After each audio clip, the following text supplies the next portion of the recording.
सो hi everyone, सभी लोगों को वेलकम है। आज के इस खास सेशन में मैं राजन मिश्रा सभी लोगों का वेलकम करता हूं।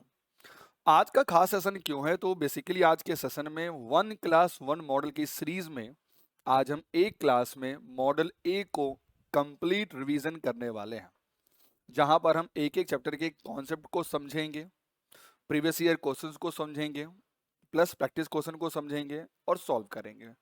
तो अगर अभी तक आपने इस प्लेटफॉर्म को सब्सक्राइब नहीं किया तो पहला काम तो सब्सक्राइब कर लीजिए और सेशन पूरा देखिएगा।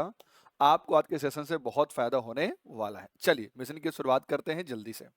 नाउ अब जरा इस पेपर को थोड़ा समझ लेते हैं। ये पेपर क्या है? देखिए ये पेपर ना, इसमें आपका अगर मैं कहूं आपको, तो आपका जो मॉडल ए है ये थोड़ा सा इजी है ना। ये एक तरह से फाउंडेशन है रिटेल बैंकिंग को लेकर। रिटेल बैंकिंग क्या होती है, कहां पर अप्लाई करते हैं, क्या इसका कॉन्सेप्ट होता है, यानी आपका जो फाउंडेशन है ना वो क्लियर है मॉडल ए को लेकर, है ना। एग्जाम में यहां से 10-15 मार्क्स के क्वेश्चन पूछे जाते हैं। जो मॉडल बी है ना, ये है आपका मोस्ट इंपॉर्टेंट मॉडल, और एग्जामिनेशन में यहां से 30 से 35 मार्क्स के आसपास क्वेश्चन पूछे जाते हैं। इसको आप इग्नोर नहीं कर सकते हैं। जो मॉडल सी है ना, it's related to the marketing, है ना। जैसे मार्केटिंग स्टेज क्या होते हैं, आपका SWOP क्या होता है ना। उसके बाद 7Ps क्या होती हैं, है ना। BC क्या होते हैं, टाइप ऑफ एटम्स क्या होती है, डिलीवरी चैनल्स क्या होती है, ये आप इसमें पढ़ते हैं। मॉडल डी में चैप्टर सिर्फ ओनली 4 हैं, बट याद रखिएगा टू ऑल ऑफ यू, ये काफी गेम चेंजर है। पूरा वेल्थ मैनेजमेंट, सारा बॉन्ड, सारी सर्विसेज, सारी स्कीम यहीं पर है। इसको इग्नोर आपको नहीं करना है।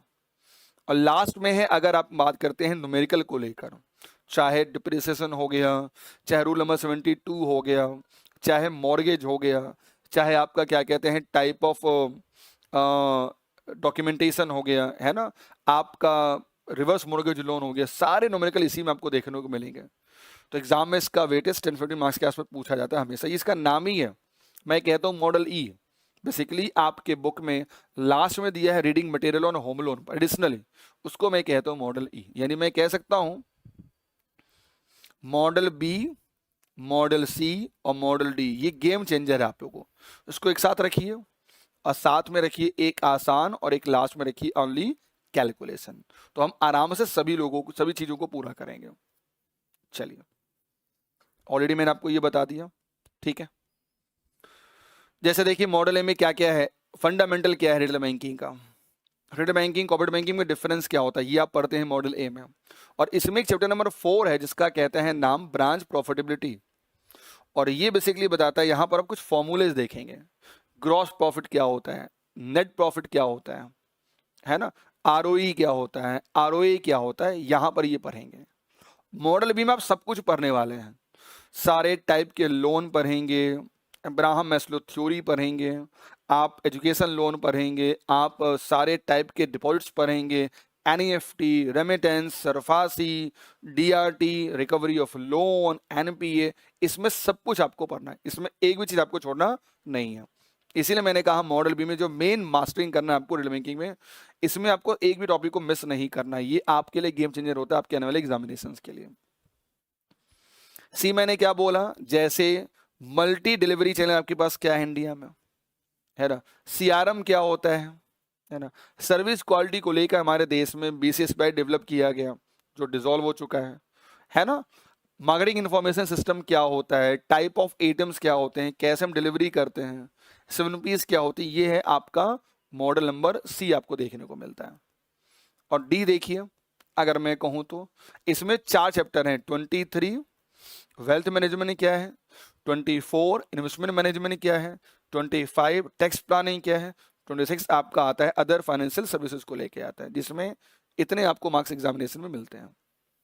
और ये देखिए 29 और 30 जो है ना, ये प्योरली न्यूमेरिकल बेस्ड टॉपिक है। तो आई होप ये समझ में सभी लोगों को आ गया होगा ये पेपर बेसिकली क्या है। Now start your journey from today onwards. चलिए, आपका जो मैं कराऊंगा उसमें जो अपडेट इन्फॉर्मेशन होगा वो भी शामिल करूंगा। ये लेटेस्ट बुक आपकी है जो 26 में आई है, उसका मैं डेट आप लोगों को कराऊंगा इस क्लासेस में, ठीक है। चैप्टर नंबर 1 का नाम क्या है, introduction of retail banking and wealth management. इसमें क्या हम पढ़ते हैं, जैसे रिटेल बैंकिंग क्या होती है, इसके फीचर्स क्या हैं, एडवांटेज क्या होती हैं, इनकी कमी क्या है, कैसे इंडिया में रेवोल्यूशन हुआ, अगर आपको सक्सेस करना है तो उसमें क्या प्रेक्युजिस देखने को मिलता है, व्हाट वी हैव चैलेंजेस क्या हैं, और आपका फीचर, ये पूरा आपका चैप्टर नंबर 1 है। ठीक है, चलिए अब एक एग्जांपल देखिए, बहुत एग्जांपल से समझिए ग्राफ के माध्यम से, सिंपल तरीके से। एक बैंक है जिसका नाम है स्टेट बैंक ऑफ इंडिया। ठीक है सर, चलिए अब इसका टारगेट दो तरह के कस्टमर होंगे। एक कौन होगा, जिसका नाम है individual, like my name is Rajeev Mishra. और दूसरा कौन हो, उसका नाम है कॉरपोरेशन।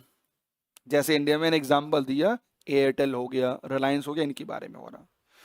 तो जब भी स्टेट बैंक ऑफ इंडिया का फोकस मेरे पर हो, who am I am the retail customer. तो इसमें एक चीज याद रखना, चाहे मैंने ओपन कराया होगा आपके पास सेविंग अकाउंट, या मैंने ओपन कराया होगा करंट अकाउंट, या मैंने लिया होगा आपसे क्रेडिट कार्ड लिया होगा, या मैंने आपसे कोई मान लो लोन लिया होगा, तो मेरा जो क्वांटम ऑफ लोन है, जो ट्रांजेक्शन का टाइप, वो टाइप है ना, वो बहुत छोटा होगा। इसे कहते हैं टिकट साइज। इसे क्या कहते हैं, इसे हम कहते हैं टिकट साइज कहते हैं। तो हमेशा इस बात को याद रखना है, तो टिकट साइज होगा ये हमेशा क्या होगा, इंडिविजुअल में कम होगा। मैं लोन कितने का लूंगा, 1 करोड़, 2 करोड़, 4 करोड़, 5 करोड़, मैं 10,000 करोड़ का तो लोन नहीं लूंगा आप लोगों से। सो this is called retail banking. हाँ, मेरे जैसे कस्टमर इंडिया में लाखों करोड़ों होंगे, तो यहां पर जो कस्टमर होगा ना, यहां पर जो कस्टमर होंगे ना, ये वो याद रखना, वो मास लेवल पे बात करते हैं। किस लेवल में बात करेंगे, वो मास लेवल में बात करेंगे।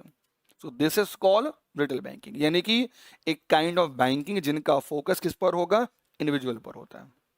अब जरा दूसरा एग्जांपल देखिए, ये कंपनी है एयरटेल, रिलायंस और एसबीआई, इनको बेचता है लोन। तो बेसिकली जरा सोचिए, इंडिया में ऐसे कस्टमर कितने होंगे, 100, 200, 300, 400, 500, 5 लाख तो नहीं होंगे, 5 करोड़ तो नहीं होंगी कंपनी।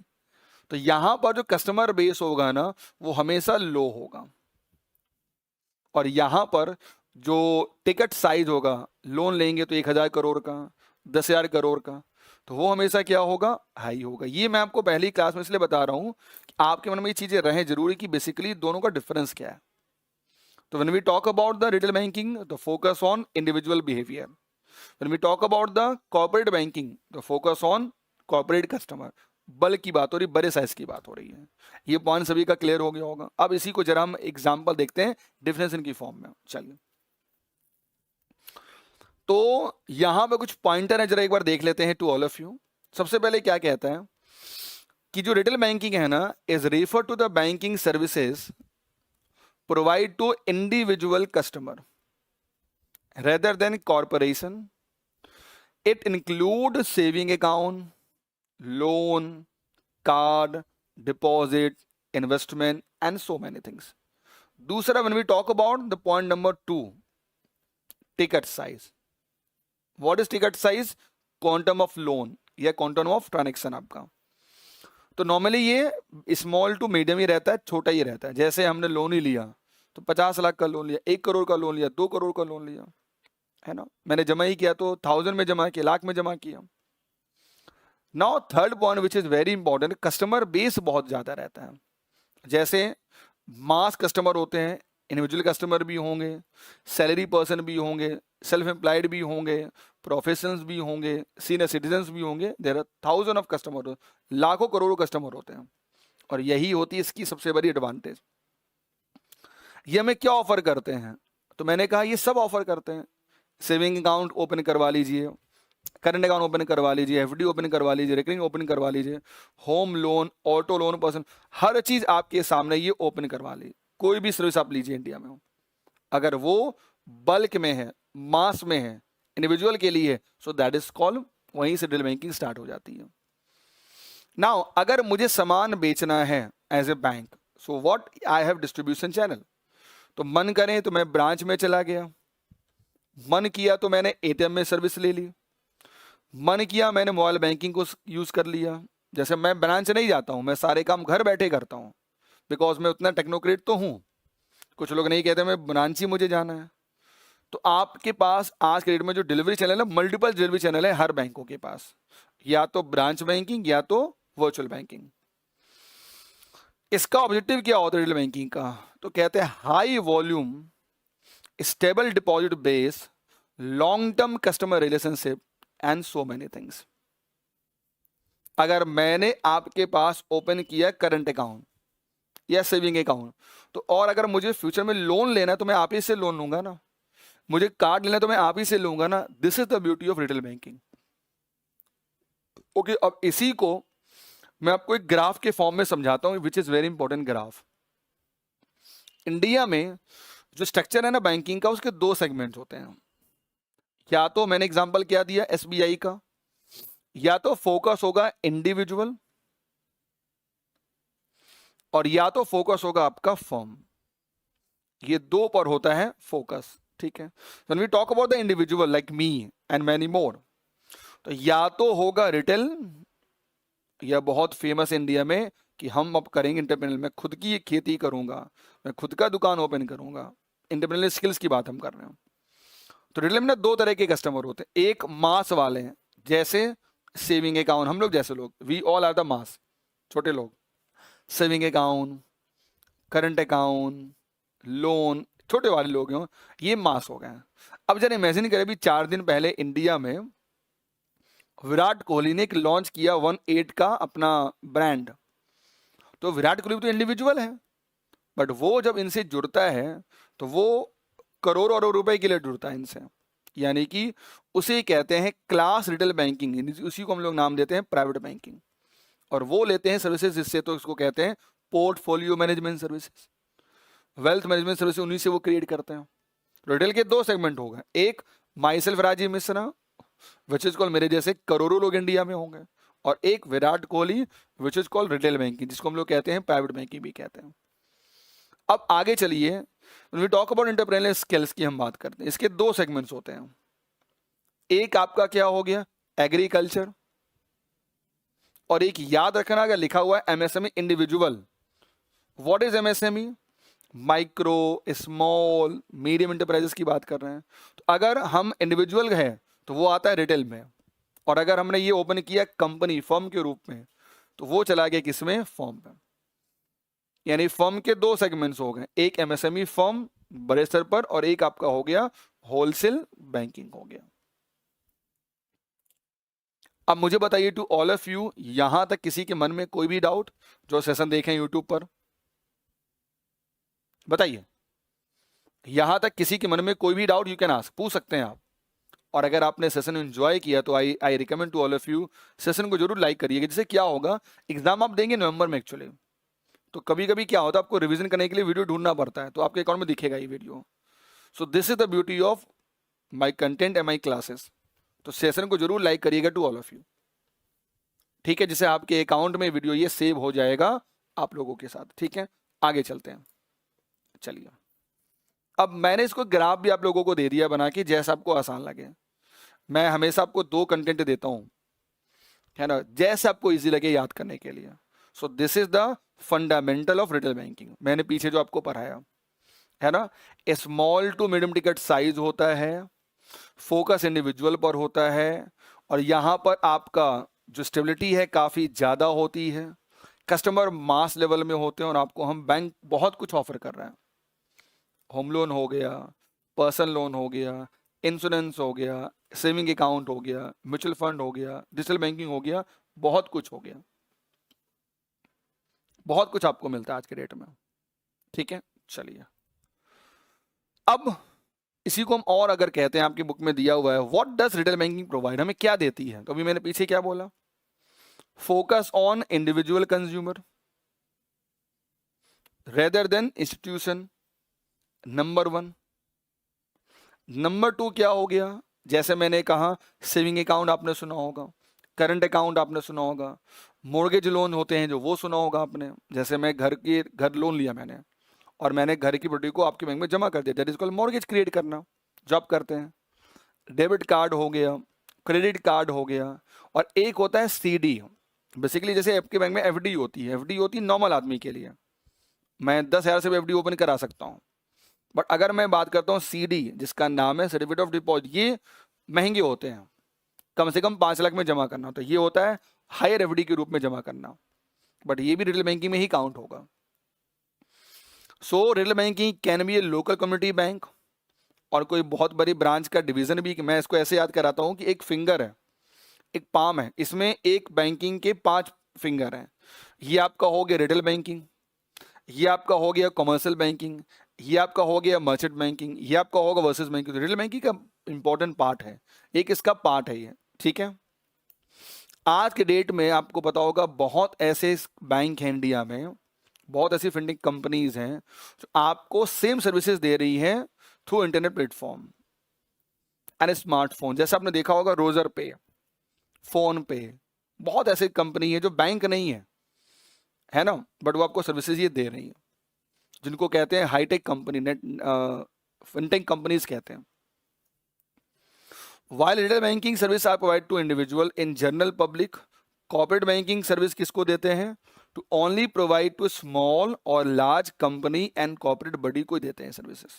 चलिए, अब अगर बैंक है तो कुछ इसके फायदे भी होंगे, तो इसके फीचर्स क्या हैं, which is very very important feature, ध्यान देना है सभी लोगों को। देखिए, सबसे पहले मैं भी कस्टमर हूं, मेरी वाइफ भी कस्टमर है और आप भी कस्टमर हैं। तो इसका पहला ब्यूटी क्या होती है कि इंडिया में जो रिटेल बैंकिंग है ना, आपको मल्टीपल कस्टमर ग्रुप के फॉर्म में सबको सर्विसेज देती हैं, यानी कस्टमर ग्रुप मल्टीपल होते हैं। दूसरा, मैंने क्या बोला, मुझे नीड पड़ा तो मैंने ओपन करा लिया सेविंग अकाउंट, आपने ओपन करा लिया करंट अकाउंट, तो यहाँ पे जो प्रोडक्ट भी है वो मल्टीपल होगा, साथ में मल्टीपल चैनल होगा, यानी कि मन किया तो आपने उसको डिस्ट्रीब्यूट किया through ATM, through online banking, through point of sale, through branch, तो इसे कहते हैं मल्टीपल चैनल। ये 3 इसकी मेन ब्यूटी है to all of you. Customer multiple, product multiple और साथ में मल्टीपल चैनल हो गया। नाउ नंबर 1 इनका फोकस है इंडिविजुअल कस्टमर पर और छोटी कंपनियों पर, छोटे फर्म, मतलब छोटी फर्म की बात हो रही है, पहला। दूसरा, जरा देखिएगा, इनका फोकस ये रहता है कि ये लार्ज नंबर को कैटर करें। अगर ओपन हुआ सेविंग अकाउंट तो ये करोड़ों लोगों का ओपन हो, और हमेशा ये डाइवर्सिफाई होता है। What is diversify? जैसे मान लो एक बैंक ने 5 लोन दिए सर, 5 लोन दिए, एक लोन होम लोन है, दूसरा पर्सनल लोन है, तीसरा आपका क्रेडिट कार्ड है, 4th नंबर आपका कार लोन है। तो आपका रिस्क डाइवर्सिफाई हो गया, कहीं से डूब रहा है तो कहीं से आ भी रहा होगा।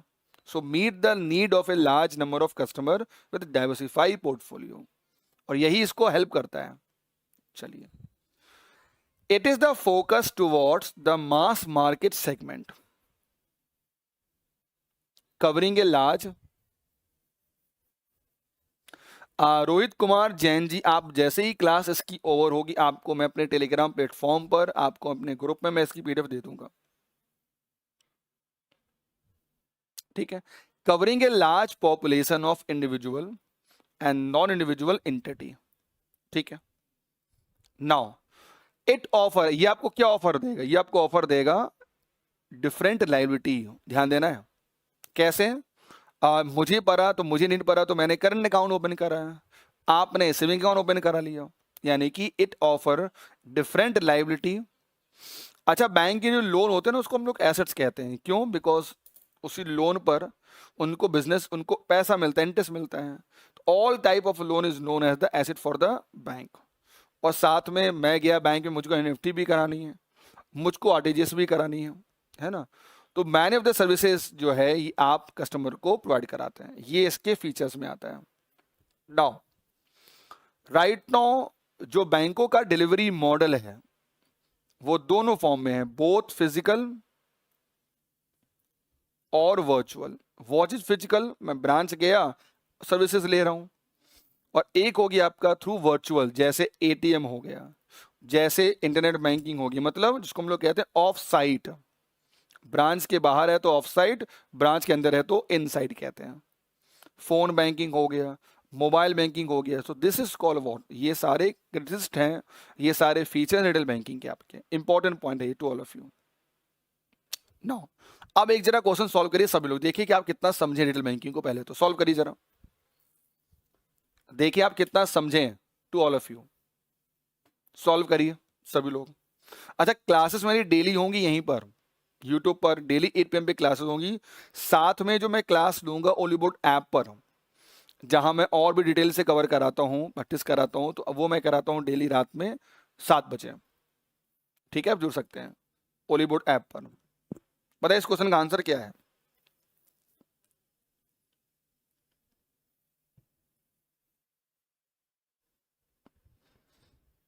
You need to answer, you need to answer everyone fast.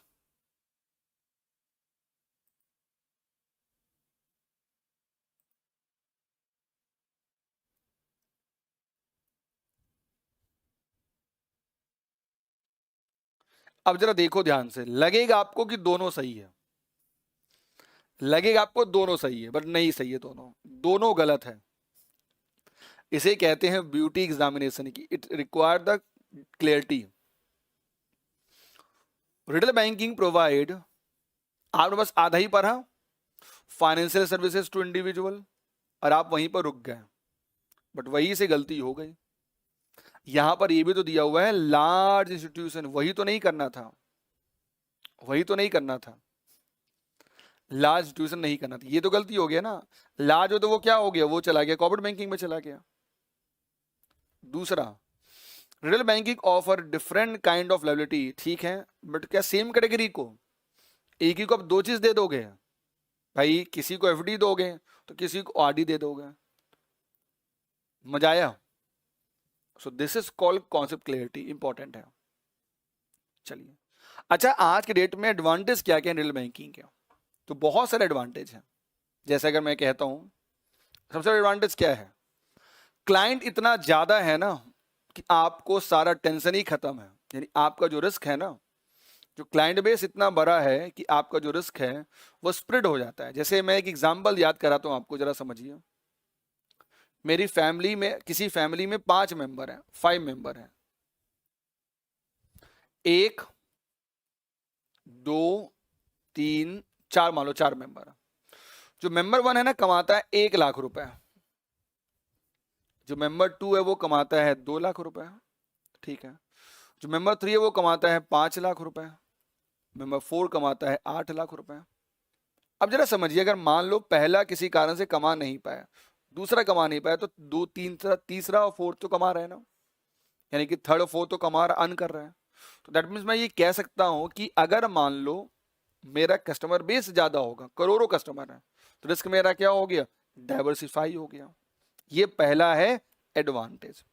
दूसरा, मैं मॉर्निंग वॉक करता हूं डेली अपनी सोसाइटी में, तो मुझे मिले एक मिश्रा जी, बैंक में थे। उन्होंने कहा राजीव सर यार मेरे बैंक में ओपन करा लो अकाउंट। मैंने कहा ठीक है सर, और मैंने ओपन कर लिया उनके साथ सेविंग अकाउंट। अब जब भी मुझे कुछ भी रिक्वायरमेंट होगी लोन की, अकाउंट की, क्रेडिट कार्ड की, तो सब वो मुझे दे देंगे। इसे कहते हैं क्या, इसे कहते हैं कि आप बैंक बहुत आराम से करेगा क्रॉस सेलिंग, यानी इसी को कहते हैं कस्टमर लॉयल्टी। अगर ये अच्छी सर्विस उन्होंने मुझको दे दी तो ये स्ट्रांग हो जाएगा, क्योंकि नॉर्मली एक आम आदमी, एक कस्टमर ना मल्टीपल बैंक में ओपन नहीं कराता है अकाउंट्स, एक ही से सारी सर्विसेज ले लेता है, ठीक है। चलो, तीसरा, अट्रैक्टिव है ना, एंड वाइड इंटरेस्ट स्प्रेड, क्योंकि कस्टमर इतना मल्टीपल है। किसी को हमने देखा अपने आज की डेट में, आप मुझसे लोन ले लीजिए, अगर आपका सिबिल स्कोर 700 है तो 7.25 पे ले लीजिए, अगर आपका सिबिल स्कोर 8.25 है तो इतना ले लीजिए हमसे। तो मल्टीपल इसमें बार्गेनिंग भी होती है रिटेल बैंकिंग में, ठीक है, सारे लोन पर, सर्विसेज पर। तो ये तो हो गया एडवांटेज। क्या नुकसान भी होता है? भाई सिक्के के दो पहलू हैं, अगर पॉजिटिव है तो नेगेटिव भी होगा। चलिए, अब जरा नेगेटिव को देखिए, उसको हम लोग कहते हैं कांस्टेंट ऑफ रिटेल बैंकिंग। जरा सोचिए, एक फैमिली में एक बेटा है और एक फैमिली में 5 बेटे हैं, तो 5 को मैनेज करना ये थोड़ा सा चैलेंजिंग। सब धुरंधर होते हैं पांचों, है ना, काफी धुरंधर रहते हैं, खूब फाइट करेंगे आपसे। तो कहते हैं कि problem in managing large number of client, ये टफ होता है।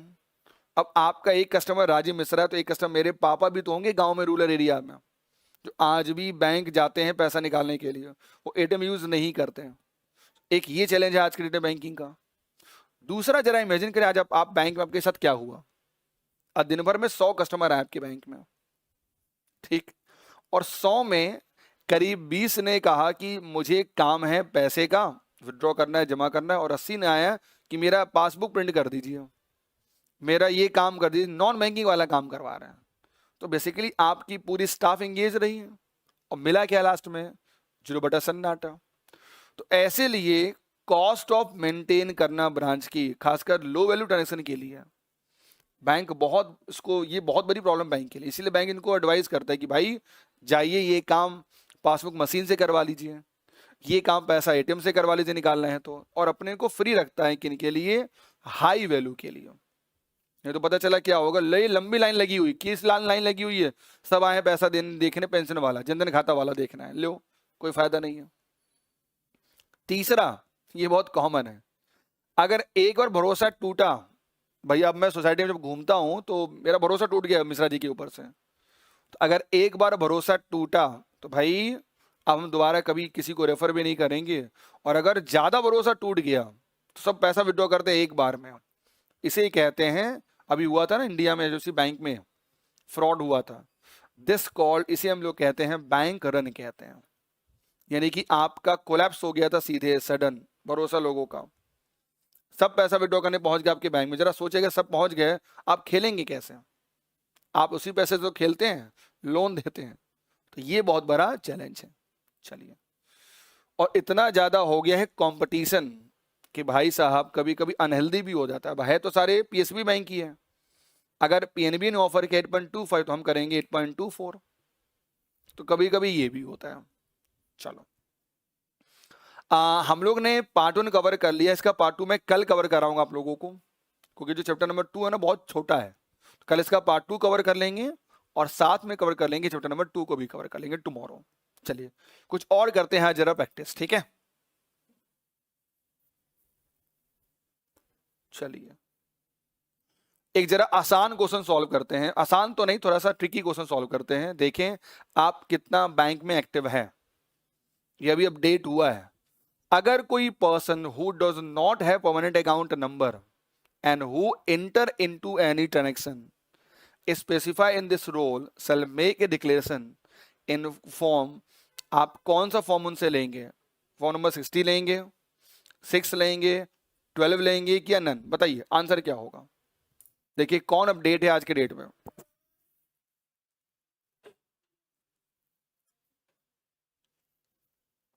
तो याद रखना है सभी लोगों को, इसमें एक अपडेट आया है। अपडेट क्या आया है, अब हो गया है फॉर्म नंबर 97 हो गया, यानी पहले क्या था फॉर्म 60, बट अभी पिछले साल अपडेट हो गया। अब क्या हो गया, फॉर्म नंबर 60 से आगे फॉर्म 97 हो गया। अगर मेरे पास पेन नहीं है तो what I need to give you, I need to give you form number 97। ये अपडेट है इन्फॉर्मेशन। और देखते हैं, देखिए ओल्ड फॉर्म क्या था, 16 जो था ना उसको रिनेम कर दिया गया, फॉर्म नंबर 130 हो गया है प्रेजेंट में, ये आएगा एग्जामिनेशन में। दूसरा जो फॉर्म 26 AS था वो अब हो गया है क्या, फॉर्म 168 हो गया। जो फॉर्म 15G था और H था वो बहुत इंपॉर्टेंट, वो क्या हो गया, वो फॉर्म 121 हो गया। ठीक है, चलिए सबसे पहले हम बात करते हैं कि हमने लास्ट क्लास में ये पढ़ा था कि रिटेल बैंकिंग क्या होती है। तो उसका एक ही पर्पस है, फोकस ऑन इंडिविजुअली, वहीं से स्टार्ट होती है क्या, रिटेल बैंकिंग। और जब वही बैंकिंग का फोकस होता है कंपनियों पर तो उसे हम कहते हैं क्या, विच is called what, corporate banking. ठीक है, ये ऑलरेडी हमने लास्ट क्लास में पढ़ा है। आज हम बात करते हैं कि इंडिया में और वर्ल्ड में कैसे इसका एवोल्यूशन हुआ। तो कहते हैं कि बेसिकली इस रिटेल बैंकिंग का जो स्टार्टिंग हुआ वो हुआ 1970 के आसपास दुनिया में। ठीक है, और धीरे धीरे हमारे देश में भी आना स्टार्ट हुआ, introduction of early consumer banking model of Indian market. और कहते हैं कि 80 में इसने काफी अच्छे से डेवलपमेंट कर लिया। Early 1980 development of hybrid liability and assets product specifically to target a retail consumer, यानी कि हाइब्रिड बोले तो मिक्सअप। बैंक में एक होता है डिपॉजिट और एक होता है which is call bank loan देता है, तो दोनों को मिक्सअप करके अटैकिंग काम करने की बात हुई रिटेल बैंकिंग में। दूसरी बात अगर हम बात करते हैं कि बहुत ही फेमस बैंक है, जरा समझिएगा, जिनका नाम है स्टैंडर्ड चार्टर्ड बैंक और ग्रीनलैंड बैंक, जिन्होंने बहुत तेजी से काम किया, ठीक है, 1970 के आसपास। दूसरा, फिर आगे चलकर एक बैंक ने बहुत ही प्रोवोक किया बहुत तेजी से काम करने के लिए, उसका नाम था सिटी बैंक, जिसने इंडियन मार्केट में बहुत तेजी से अटैक से काम किया। कि भाई जरा सोचिए कि उनकी टेक्नोलॉजी बहुत स्ट्रांग थी, उन्होंने कहा कि अगर आपके पास पैसे नहीं है तब भी सामान खरीदिए, कैसे भी कस्टमर को अटैक करिए। सो this is the call city bank initiative.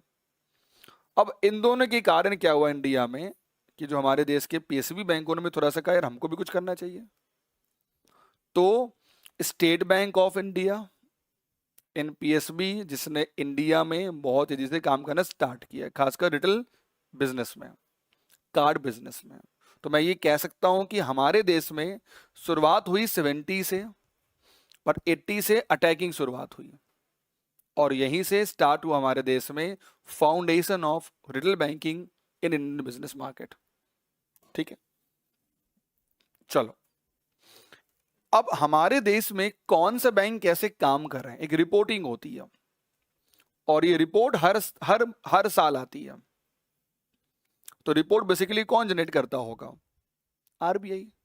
तो यहां पर एक पॉइंट मैं चाहूंगा कि आप याद रखिएगा, report on trend and progress of banking in India, जैसे आप देखा होगा आज के डेट में ईज रिपोर्ट होती है,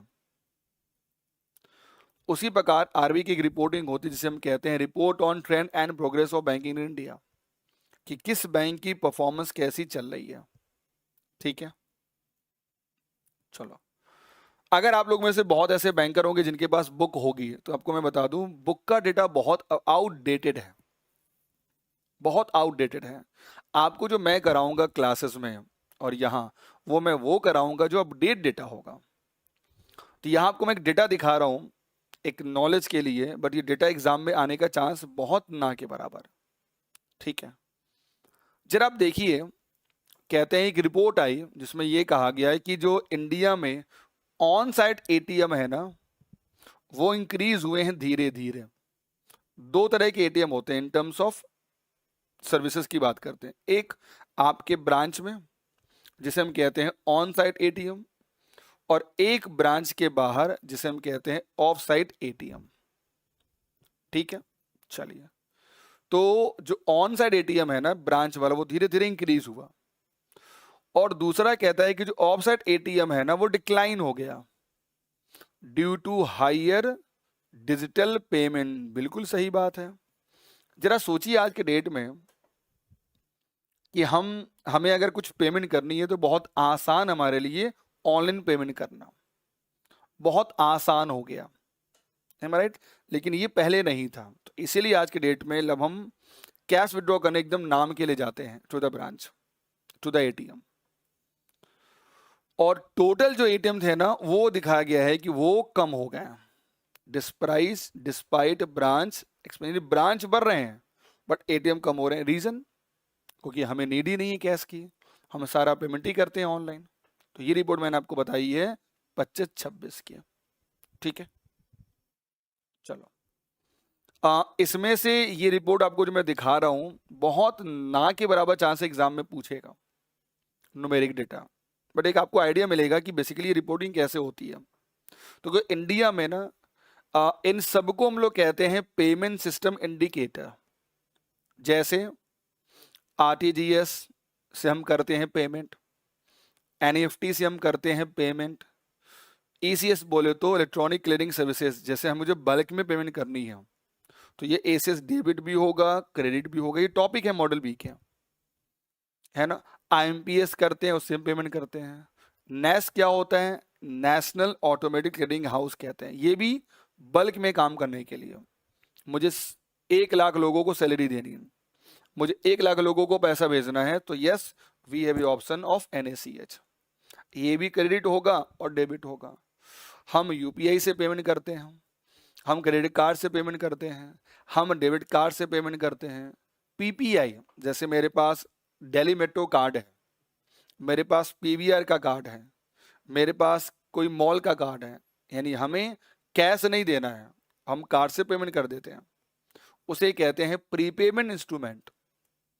और एक होगा मोबाइल बैंकिंग, यानी इन सभी को हम बेसिकली कहते हैं क्या, it is example of payment system indicator कहते हैं।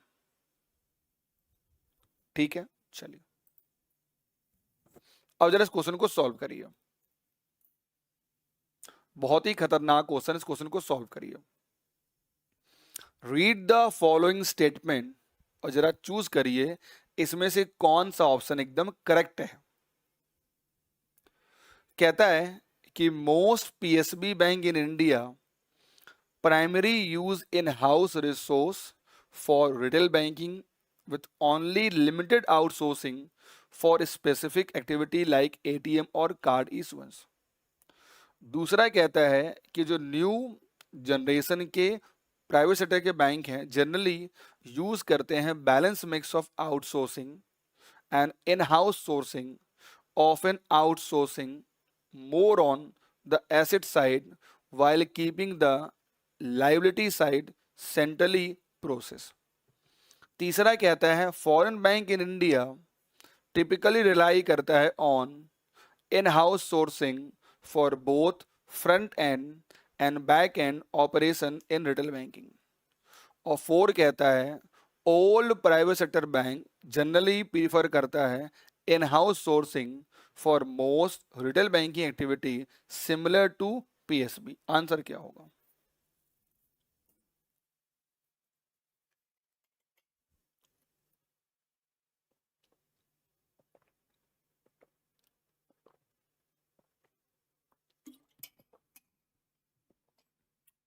देखिए यहां आंसर क्या होगा, यहां आंसर क्या होगा, आंसर आपका A नंबर है, यानी कि पहला दूसरा और चौथा जो है वो सही है। अच्छा गलती किस में लग रही है?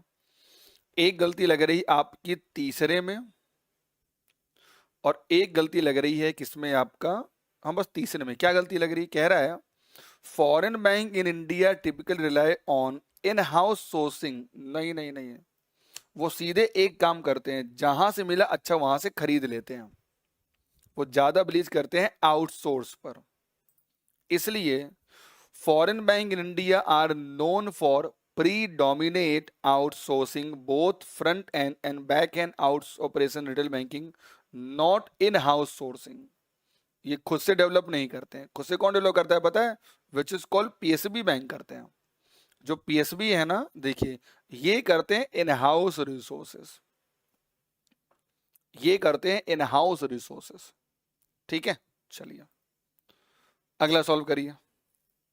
What is also known as consumer banking or personal banking is banking that provide financial services to individual consumer rather than business। क्या होगा आंसर? एक रिक्वेस्ट मेरा सभी बैंकरों से होगा, जो भी सेशन को देख रहे आगे या रिकॉर्ड फॉर्म में देखते हैं, तो प्लीज सेशन को जरूर लाइक करिएगा, जिससे क्या होगा कि आपके अकाउंट वीडियो सेव हो जाएगा। आप एग्जाम दोगे नवंबर में, तब तक वीडियो दिखे तो आपको।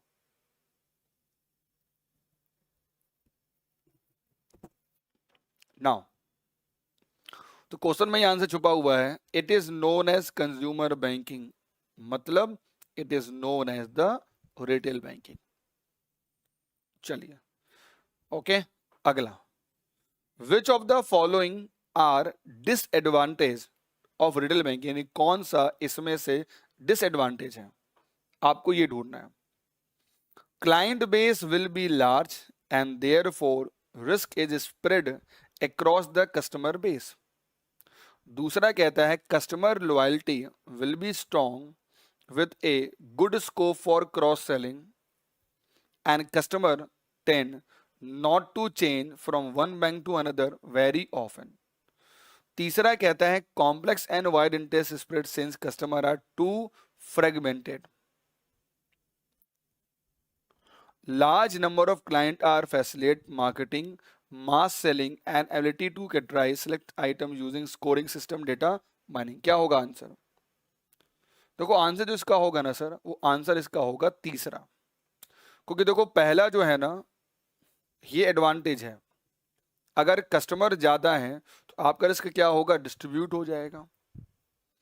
अगर मान लो मैंने एग्जांपल दिया था कि अगर हमारी सोसाइटी में मिश्रा जी घूमते रहते हैं, तो अगर आपने अच्छी सर्विस हमको दी तो हम आपसे ही लोन लेंगे, हम आपसे ही कार्ड खरीदेंगे, हम आपसे ही और भी सारी चीजें करेंगे, तो इसी को कहते हैं क्रॉस सेलिंग। तीसरा एक नेगेटिव वर्ड है, इसलिए आंसर क्या होगा, तीसरा हो जाएगा। चलिए, ABC Limited want to enter into retail banking segment. It is a new space for them. अब कहता है कि बताइए which of the following characteristics need to be adopted to follow these kind of business. उन्हें क्या करना चाहिए? It is focused toward the mass market segment, covering a large population of individual and non-individual entity. दूसरा कहता है it offer the same liability, और तीसरा कहता है delivery model of retail banking is only physical. Answer क्या होगा? जय सोमनाथ जी, जय सोमनाथ जी। तो यहां देखिए, क्या ये सभी को कहता है एफडी खरीद लो, सभी को कहता है आरडी खरीद लो? ऐसा तो नहीं होता ना, ये सेम नहीं होगा, डिफरेंट लाइबिलिटी होगी, तो गलत हो गया। क्या हम बस ब्रांच में ही आके काम कर सकते हैं और कहीं काम नहीं कर सकते हैं? नहीं, दोनों होता है, फिजिकल और वर्चुअल दोनों होता है, इसलिए आपका क्या हो गया, पहला सही और दूसरा तीसरा गलत। चलिए, अभी मैंने पीछे पढ़ाया, बताइए report on trend and progress of banking in India and financial stability report, जो ये रिपोर्ट कौन जारी करती है बताइए? IBA, इंडिविजुअल बैंक जारी करती है, फाइनेंस मिनिस्ट्री जारी करती है, वर्ल्ड बैंक जारी करती है, या इनमें से कोई नहीं? बताइए क्या होगा आंसर? You need to answer.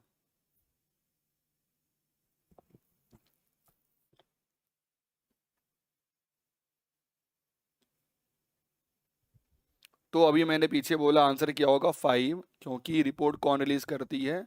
The right answer is call reserve bank of India. चलिए, अगला, which of the following is payment system indicator in India?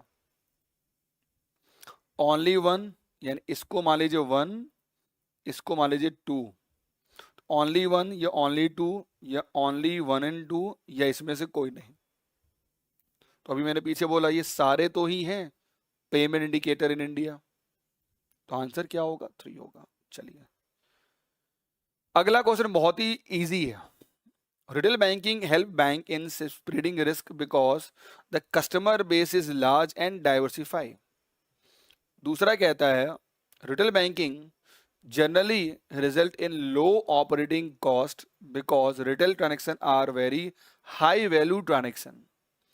Both statement 1 and 2 are true, both 1 and 2 are false, या 1 is true but 2 is false, और D 1 is false but statement 2 is true। क्या होगा answer बताइए? What is your correct answer? तो यहां पर अगर आप देखेंगे सिर्फ पहला ही तो सही है। क्या इसमें हाई वैल्यू ट्रांजैक्शन होती है? नो, वो तो कॉर्पोरेट वैल्यू में हो गया। चलिए, अब हमारा चैप्टर नंबर 2 स्टार्ट होता है, जो कहीं ना कहीं बहुत ही छोटा सा चैप्टर है, और एग्जाम में यहां से आपको कभी कभी 1 या 2 मार्क्स आ जाते हैं, है ना। इसमें सिंपली आपको पढ़ेंगे 3 कॉन्सेप्ट, कि इंडिया में जो बैंक काम कर रहे हैं वो बेसिकली कौन से मॉडल पर काम कर रहे हैं, है ना। जैसे वो मॉडल क्या SBU मॉडल होगा, क्या वो मॉडल डिपार्टमेंटल मॉडल होगा, क्या वो मॉडल इंटीग्रेट मॉडल होगा, उसी पर हम काम कर, उसी पे बात करेंगे। सबसे पहले ये समझते हैं कि मॉडल होता क्या है। तो आपका प्लान फॉर मेकिंग प्रॉफिट, यानी बेसिकली बैंक जो है अपने अपने बैंक में, देखो हमेशा एक बात याद रखिएगा, टू ऑल ऑफ यू, जो बैंक होगा ना, जैसे मैंने कहा कि एक बैंक जो है एक बैंक जो है वो उसका नाम है आईसीआईसी बैंक, ठीक। एक बैंक जो है उसका नाम है मान लीजिए आरआरबी, और एक बैंक जो है उसका नाम है स्टेट बैंक ऑफ इंडिया, और एक बैंक है उसका नाम है मान लो विच इज कॉल्ड एचएसबीसी। तो सभी बैंकों का काम करने का ढंग ना हमेशा अलग अलग होता है, तो वो अलग अलग मॉडल यूज करते हैं। यानी कि the role and importance of retail banking differ across bank accordingly, different model are adopt by different bank. वो मॉडल कौन कौन से हैं आइए देखते हैं। ठीक है, सबसे पहले बहुत ही मजेदार मॉडल, इसका नाम ही है एसबीयू अप्रोच। ये क्या है पहले जरा समझिए। एक बैंक, एक कंपनी, इसका नाम है टाटा कंपनी, ठीक। अब इसकी जो है टाटा कंपनी की कार भी बनती है, इस कंपनी की, टाटा कंपनी की, है ना, वॉच भी बनती है।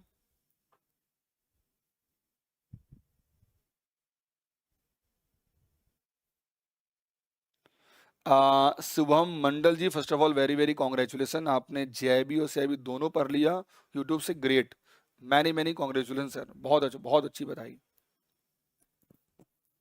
लोगों को बताइए, पहुंचाइए, कंटेंट के मामले में one of the best content team Holi board आपको देगी, ठीक है। तो एक आपका कार हो गया, एक आपका वॉच हो गया। अब तीसरा अगर मैं बात करता हूं ना तो ये टाटा सॉल्ट भी बनाती है, नमक भी बनाती है। अब जरा समझिएगा ध्यान से टू ऑल ऑफ यू, ये कंपनी जो टाटा कंपनी ने, इसका विजन सबके लिए अलग अलग होगा। भाई कार का कंपेयर कभी वो वॉच के साथ नहीं करेगी, और वॉच का कभी वो सॉल्ट के साथ नहीं करेगी, यानी सबका विजन अलग अलग होगा कि भाई आपका काम इस लाइन में है, आपका काम इसे, उसने सबके लिए बना लिया, एक स्ट्रेटेजी बना ली।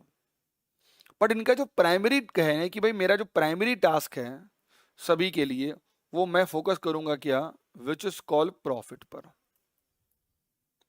विच इज कॉल प्रॉफिट पर, दिस इज कॉल मेन इसका विजन होता है। तो यस, टाटा कंपनी सबके लिए अलग अलग स्ट्रेटेजी बनाती होगी, और अपने लिए भी बनाती होगी स्ट्रेटेजी कि भाई मैं एज ए टाटा ग्रुप कितना पैसा अर्न करूंगा, है ना। मैं बहुत अच्छा हूं, क्या नाम है, जेनेवाल जी, आप कैसे हैं? ओके, चलिए। तो कहते हैं कि इंडिया में नॉर्मली कहा जाता है कि कोई भी अगर मान लो प्राइवेट सेक्टर का बैंक होगा, है ना, तो और जिसका मुंबई जो है ना, वो मुंबई में ऑफिस है, तो बेसिकली इस मॉडल को ज़्यादा यूटिलाइज करता है। साथ में याद रखना जो फॉरेन बैंक है ना, वो भी इस मॉडल को यूज करते हैं, क्योंकि उनका पहले से विजन डिफाइन होता है कि हमें किस विजन में काम करना है। नहीं होगा वो बाहर हो जाते हैं सीधे। वो बीएसएनएल नहीं है कि नहीं उधार प्रॉफिट नहीं कमा रहे तो काम चल रहा है, ठीक है। तो यस, एसबीओ अप्रोच का एम क्या है, डिवाइड करना बिजनेस लाइन को। जैसे टाटा ने क्या किया, डिवाइड कर दिया, ये हॉस्पिटैलिटी है, ये ऑटोमोबाइल है, ये आपका वॉच है, उसने डिवाइड कर दिया। यह एक ऑटोनोमस डिवीजन भी हो सकती है, एक छोटी स्मॉल इनफ कंपनी भी हो सकती है, और ये डिफाइन करती है कि yes I am the profit centre, और मेरा फोकस क्या होगा, ओनली ऑफरिंग पर और प्रॉफिट जनरेट करने पर।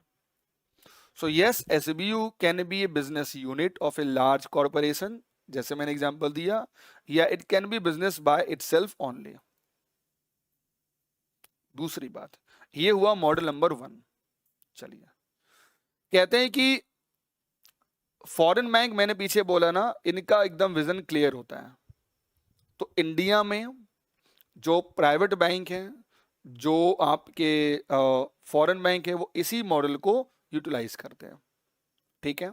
चलिए, अब आते हैं जरा, ये इसको मैं ऐसे याद कराता हूं कि मेरे मेरे पाम को देखिए, ये रिटेल बैंकिंग है, ये कॉमर्शियल बैंकिंग है, ये मर्चेंट बैंकिंग है, ये ऑनसेट बैंकिंग है, एंड ये मल्टीपल चीजें हैं।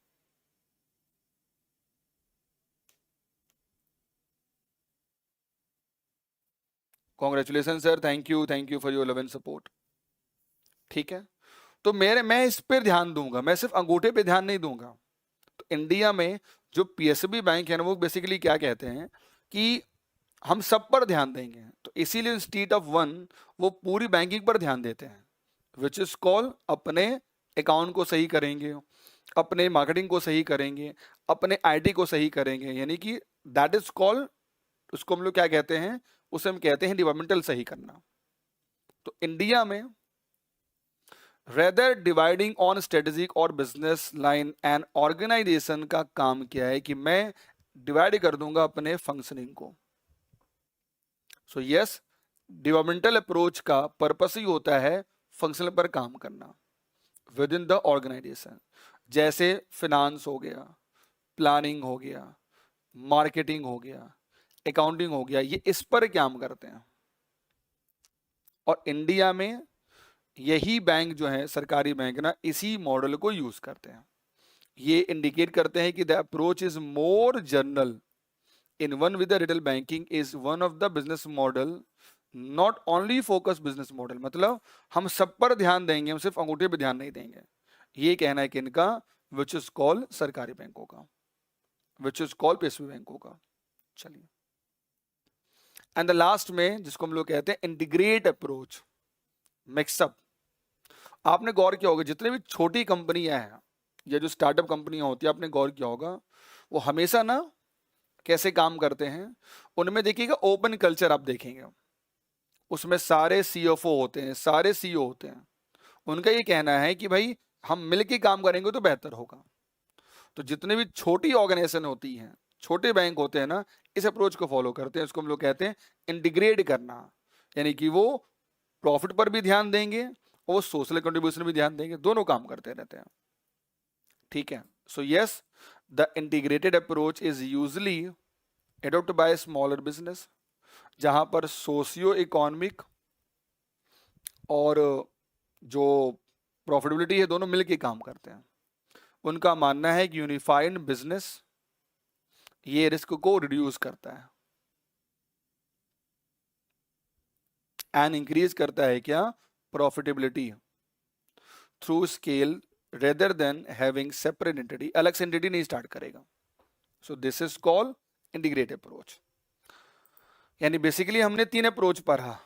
पहला क्या पढ़ा हमने, पहला पढ़ा हमने एसबीयू, दूसरा हमने क्या पढ़ा विच इज कॉल्ड डिपार्टमेंटल, तीसरा हमने क्या पढ़ा विच is called integrated approach.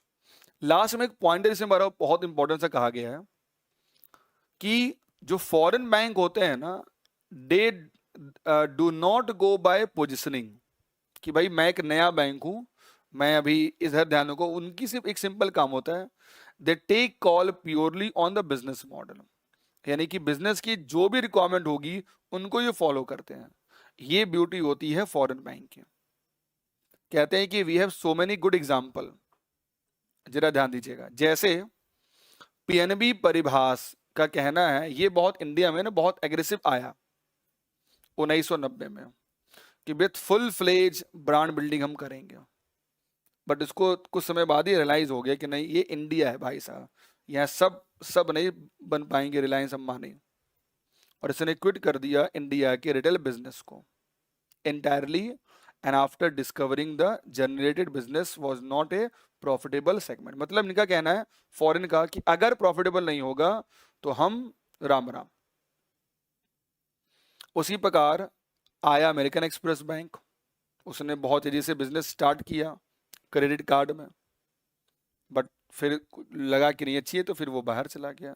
Recently example आपको होगा सिटी बैंक, उसने क्विट किया इंडिया के रिटेल बिजनेस को और पूरे इंटायरली उसने बेच दिया किसको, जिसका नाम था एक्सिस बैंक।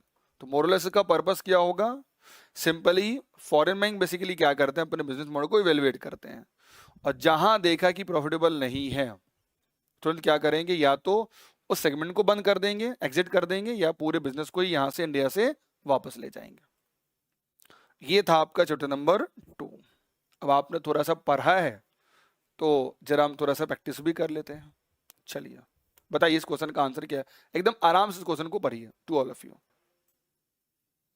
और बताइए इस क्वेश्चन का आंसर क्या होगा। You need to answer fast.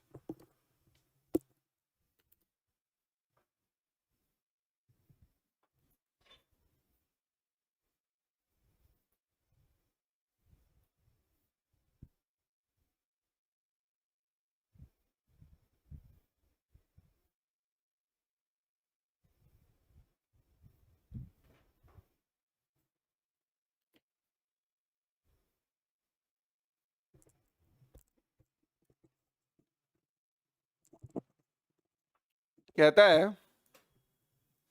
आपको ये बताना है इसमें से कि कौन सा सही है। कहता है स्ट्रेटेजिक बिजनेस यूनिट एक ऑटोनोमस डिवीजन है जो एक्ट करता है as a profit centre and focus करता है on specific product offering and market segment पर, है ना।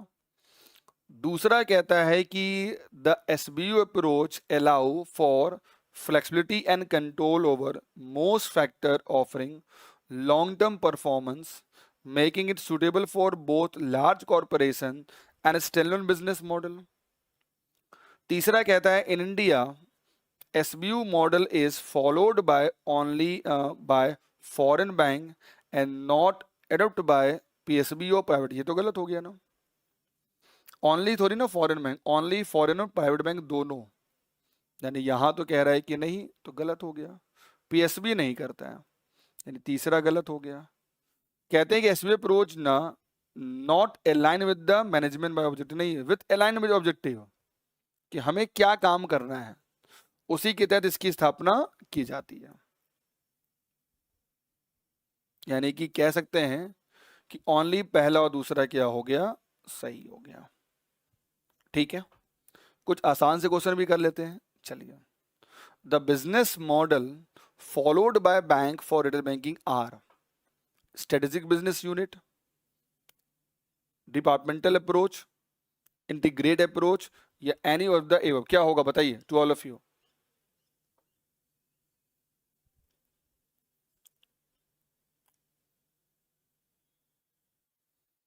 जब तक नहीं करेंगे पार्टिसिपेट तो समझ में नहीं आएगा आपको, तो जितना हो सके कोशिश करिए, गलत हो जाने दीजिए, कोई दिक्कत नहीं है। तो सारे तो हैं, अभी मैंने पीछे बोला स्ट्रेटेजिक भी होगा, डिपार्टमेंटल भी होगा, और इंटीग्रेटेड अप्रोच भी होगा। चलिए, foreign bank cited in the topic which enter in retail banking activity when not able to achieve the business objective, क्या किया जाए। Continue with their business in spite of not being profitable, या move out of the business, या change their focus with some strategic change, या इसमें से कोई नहीं। आंसर क्या होना चाहिए। तो अभी मैंने बोला ना, जस्ट एग्जाम्पल याद रखना, अगर प्रॉफिटेबल नहीं है तो राम राम, कोई इमोशन नहीं। चलिए, the suitability of a business model और अप्रोच ऑफ बैंक, ये किस पर डिपेंड करता है। Number 1 corporate strategic only, number 2 business mix only, number 3 business objective only, या number 4 all of the above. Answer क्या होगा।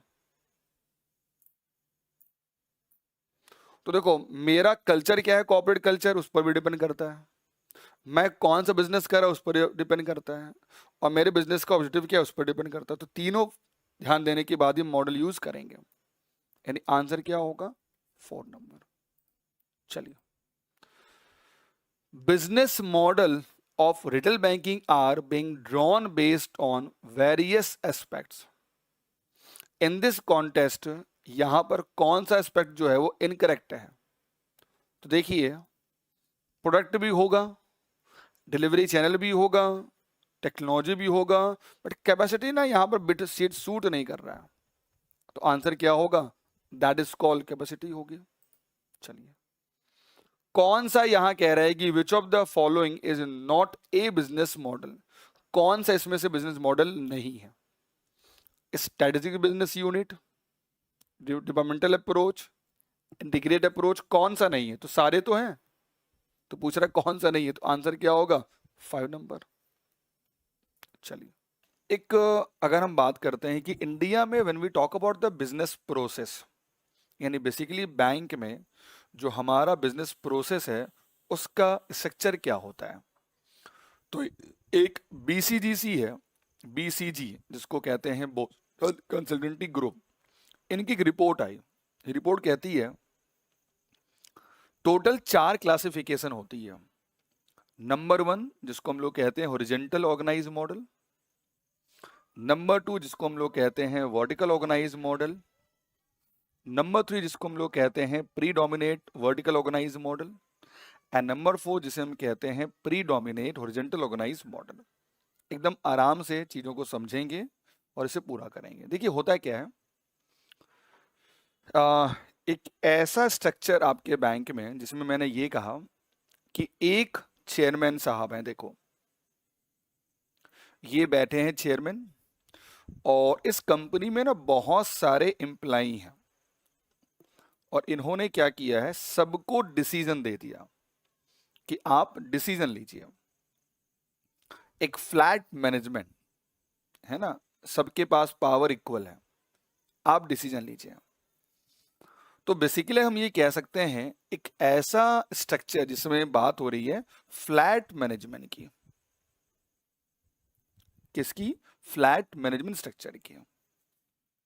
नाउ ऐसी ऑर्गेनाइजेशन जहां पर बेसिकली बहुत सारे एम्प्लाई हैं, मतलब एग्जांपल समझिए व्हाट इज फ्लैट, और उन्होंने सारे एम्प्लाई को कहा कि you to take make decision, आप डिसीजन ले सकते हैं। यानी इनको जो है ना, इन सारे एम्प्लॉइज को इनका अप्रूवल नहीं चाहिए।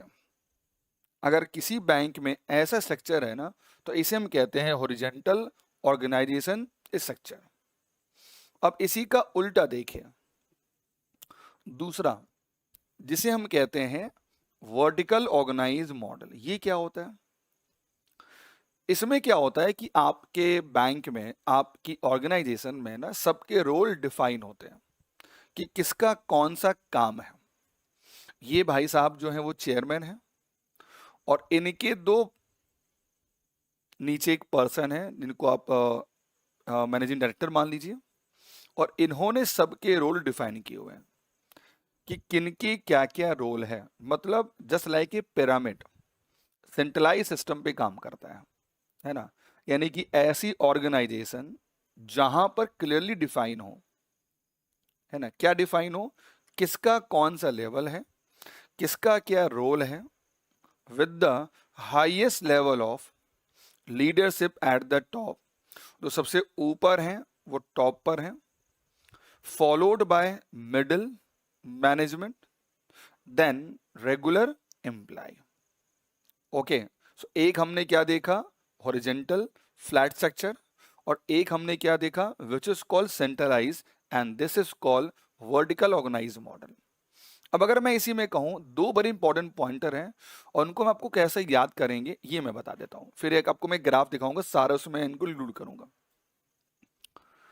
जब भी हम बात करते हैं प्रीडोमिनेट हॉरिजॉन्टल ऑर्गेनाइज मॉडल को, तो उसमें एक कीवर्ड आपको मैं दे रहा हूं, एक ऐसा मॉडल जिसमें मोस्टली प्रोडक्ट ओरिएंटेड है ना, with common customer information for some product. यानी कि बेसिकली जरा समझिए, जैसे मैंने कहा कि मुझे आपके बैंक से लोन चाहिए, तो अगर कैसा भी लोन चाहिए तो आप मुझसे क्या मांगेंगे, आप मुझसे मांगेंगे मेरा सिबिल स्कोर मांगेंगे। Got it? यानी कि मोस्टली प्रोडक्ट ओरिएंटेड है, जिसमें कॉमन कस्टमर इंफॉर्मेशन है फॉर सम प्रोडक्ट। अंडरस्टूड? अब इसी का उल्टा देखिए, कीवर्ड आपका यही है। अब इसी का उल्टा देखिए, अगर मैंने कहा कि what is predominate vertical organise model, तो याद रखना इसमें कीवर्ड क्या हो गया, यानी एक ऐसा हाइब्रिड मिक्सअप को कहते हैं हाइब्रिड, जिसमें ऑफर किया जाए common information for most of the related services. अब जरा दूसरा एग्जांपल देखिए इसी में, मैंने बैंक से कोई भी सर्विसेज ली तो आप मुझसे क्या मांगेंगे, मेरा केवाईसी कराएंगे। तो पहले में क्या था, कीवर्ड क्या था कि common customer information for some product, और यहां क्या है, common information for most of the related services. ये दोनों में डिफरेंस है, नंबर 1 और नंबर 2। इसे और थोड़ा डिटेल में समझ लेते हैं।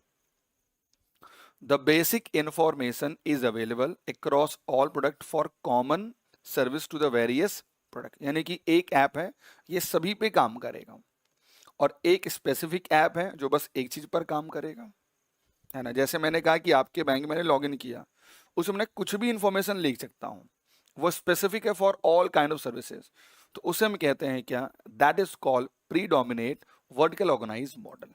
चलिए अब मुझे बस एक 30 सेकेंड दीजिएगा, आपको मैं एक ग्राफ दिखा रहा हूं कि कैसा आप इस ग्राफ से इस डेटा को याद करेंगे। Give me 1 minute, give me 1 minute to all of you. एक बहुत ही प्यारा सा ग्राफ आपको मैं दे रहा हूं कि बेसिकली इस ग्राफ से एग्जाम में आपके कैसे क्वेश्चन जनरेट होगा, ठीक है। Just give me 1 minute. पहले आप समझ गए, अब इसको समझिए बहुत ध्यान से, देखिए होता है क्या है। ये है आपके सामने ग्राफ। मैं थोड़ा सा अपने आप को छोटा कर लेता हूं, तो उससे क्या होगा कि कोई भी डेटा जो है वो मिस नहीं होगा। बस गिव मी 1 मिनट। ये सीट आपने याद कर लेना, आपका 1 मार्क्स यहां से आना है कंपलसरी आपके एग्जामिनेशन में, टू ऑल ऑफ यू। देखिए मैंने क्या कहा था पहले के लिए कि एक फ्लैट स्ट्रक्चर होता है ना, यानी कि offer end to end product wise solution, ठीक है, फ्लैट है। तो लगभग इंडिया में जितने भी पीएसबी बैंक है ना, वो इसको फॉलो करते हैं। ये है आपका स्टार मार्क, ठीक है। दूसरा जो आपका वर्टिकल है, मैंने क्या बोला था, ये सेंट्रलाइज होता है ना, ये सेंट्रलाइज कस्टमर डेटाबेस है, use across product, clear hierarchy, top middle employ. तो ज्यादातर जो जितने भी आपके नए प्राइवेट सेक्टर के बैंक है ना, वो इस मॉडल को यूज करते हैं, ठीक है जी। चलिए, और तीसरा क्या है हमारा, प्रीडोमिनेट हॉरिजॉन्टल ऑर्गेनाइज मॉडल। ये बेसिकली क्या कहता है, ये काम करता है हाइब्रिड पर, यानी कि common customer information for specific product. कुछ इस मॉडल को भी फॉलो करते हैं, है ना। Now and the last one मैंने क्या बोला, प्रीडोमिनेट वर्टिकल ऑर्गेनाइज मॉडल। इसमें क्या मैंने कहा कि common customer information across most of the related. तो सबसे ज्यादा याद रखिएगा, जितने भी फॉरेन बैंक होते हैं वो इसी मॉडल पर काम करते हैं इंडिया में और वर्ल्ड में। तो ये सीट आपको एग्जाम में कम से कम देगी, मिनिमम देगी 1 मार्क्स, ये मेरी बात को नोट कर लीजिए, ठीक है। आगे बढ़ते हैं। अब बैंक में 2 चीजें होती हैं सर, एक होता है आपका एसेट्स और एक आपकी होती है लाइबिलिटी। बैंक में जो भी पैसा जमा हुआ, जो भी पैसा जमा हुआ मतलब आपका डिपॉजिट, उसे हम क्या कहते हैं, तो उसे हम कहते हैं क्या, that is called my liability. जैसे सेविंग अकाउंट हो गया, है ना, करंट अकाउंट हो गया, है ना, टर्म डिपॉजिट अकाउंट हो गया, ये सारे बैंक में डिपॉजिट्स हैं, यानी बैंक को बेसिकली इसको आपको रिटर्न करना है, ठीक है। चलो नंबर 1। अब जरा दूसरा देख लीजिए, दूसरा क्या कहलाता है, जितने भी लोन है, जितने भी लोन है, चाहे वो ऑटो लोन हो, चाहे वो होम लोन हो, चाहे वो एजुकेशन लोन हो, चाहे वो क्रेडिट कार्ड रिसीवेबल हो या रिटेल लोन हो, जितने भी लोन आपके होंगे वो इसमें आते हैं, विच इज कॉल्ड लोन में। तीसरा which is very very important, bank में इसके अलावा भी बहुत सारे काम होते हैं। मैंने इंश्योरेंस खरीद लिया, मैं डिमांड अप बना रहा हूँ, मैंने म्यूचुअल फंड लिया, एटीएम कार्ड, इससे भी बैंक बहुत सारी सर्विसेज आपसे चार्ज लेते हैं, ठीक है। चलिए अब हम बात करते हैं कि why liability is very important for the bank. जितना ज्यादा बैंक में जमा होगा पैसा, उतना बैंक के लिए क्या होगा, बेनिफिट होगा, है ना, क्योंकि वही पैसा बैंक किसी को लॉन्ग टर्म के लिए पैसा देता है। ठीक है, जैसे कहते हैं कि सबसे पहले सेविंग अकाउंट हो गया, करंट अकाउंट हो गया, टर्म अकाउंट हो गया, ये साला एक तरह से बैंक की लाइबिलिटी है। Whenever customer need, bank liable to pay back, है ना। इसमें सब में एक ब्यूटी क्या होती है कि सभी का अपना अपना एक डिफरेंशिएशन है। जैसे मान लो मैं एक आम आदमी हूं और मुझे कुछ पैसा जमा करना है, तो what I prefer, I go to the saving account, है ना। मैं एक बिजनेसमैन हूं, तो मैं व्हाट आई प्रिफर, तो I prefer current account. Got it. मुझे कुछ निवेश करना है लॉन्ग टर्म के लिए, what I prefer, so this is called FD. मेरे पास पैसा एक बार में नहीं है, तो मैंने क्या प्रेफर किया, मैंने मंथली प्रेफर किया, विच इज कॉल्ड रिकरिंग डिपॉजिट। दूसरा, दे आर इंटरेस्ट इनसेंसिटिव। बाजार में कैसा भी मार्केट हो, हमारा सेविंग अकाउंट रेट पर इंपैक्ट नहीं पड़ता है, और ना इस पर हम लोग बार्गेनिंग करते हैं, है ना। ये बैंक के लिए लो कॉस्ट फंड होता है। जरा सोचिए ना कि सेविंग पे आपने कितना दिया, 2% दिया और पैसा ले लिया कस्टमर से। करंट पर आपने 0% दिया और पैसा ले लिया अपने कस्टमर से, और इसी को आप किसी को लोन देते हैं तो 10%, 12%, 15%, यही बैंक का बिजनेस है। मीन्स ये बैंक के लिए लो कॉस्ट फंड कहलाता है। Effective customer relationship management with the retail customer build a strong customer base, इसको हम लोग कहते हैं। ठीक है ना जी, चलिए जी। अब अगला जो ये अप्रोच है, बैंक में मल्टीपल ब्रांचेस होती हैं और बैंक में मल्टीपल काम करने के तरीके होते हैं। हर एक ब्रांच की अपने अपने की ब्यूटी होती है। तो जब भी हम बात करते हैं डोमेन वाइज, तो याद रखना 3 डोमेन फॉलो करते हैं इंडिया में बैंक। एक, या तो वो फॉलो करेंगे सेगमेंट अप्रोच, या तो एक फॉलो करेंगे वो जियोग्राफिकल अप्रोच, और या तो वो फॉलो करेंगे एक जिसको हम लोग कहते हैं क्लासिफिकेशन बेस्ड अप्रोच। ये 3 बेसिकली अप्रोच होता है। अब जरा देखो तीनों में डिफरेंस क्या है। ये भी आपके एग्जामिनेशन में आपको यहां से 1 मार्क्स मिलेगा टू ऑल ऑफ यू।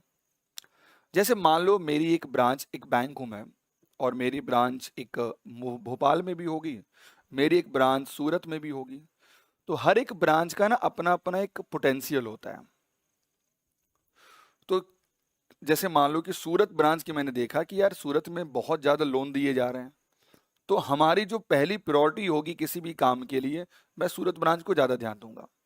यानी बेसिकली हमने अपनी ब्रांच को क्लासिफाई कर दिया एज पर बिजनेस पोटेंशियल। अब जरा सोचिए कि ऑब्वियसली जो एमएसएमई लोन्स होते हैं या एग्रीकल्चर लोन होते हैं, वो गांव की ब्रांचेस में ज्यादा जाएंगे एज कम्पेयर टू शहर की ब्रांचेस में। तो इनकी नीड पहले ब्रांच हेड ऑफिस पूरा करता है, और इनको हम लोग कहते हैं रिसोर्स सेंटर, इनको हम कहते हैं प्रॉफिट सेंटर, इनको हम कहते हैं प्रायोरिटी सेंटर, है ना।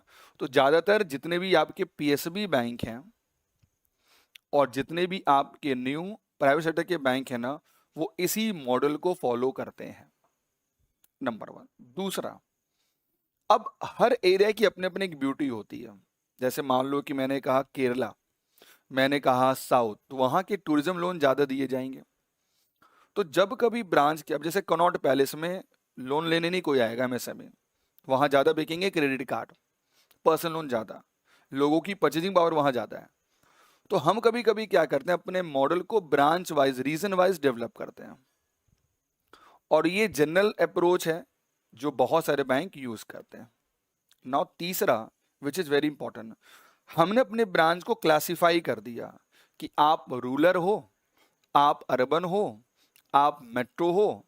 यानी हमने अपनी ब्रांच को rural, semi urban, urban, metro में हमने क्लासिफाई कर दिया, क्योंकि हर एक शहर की अपने अपने एक ब्यूटी होती है, टीयर 1, टीयर 2 किस में आप आते हैं।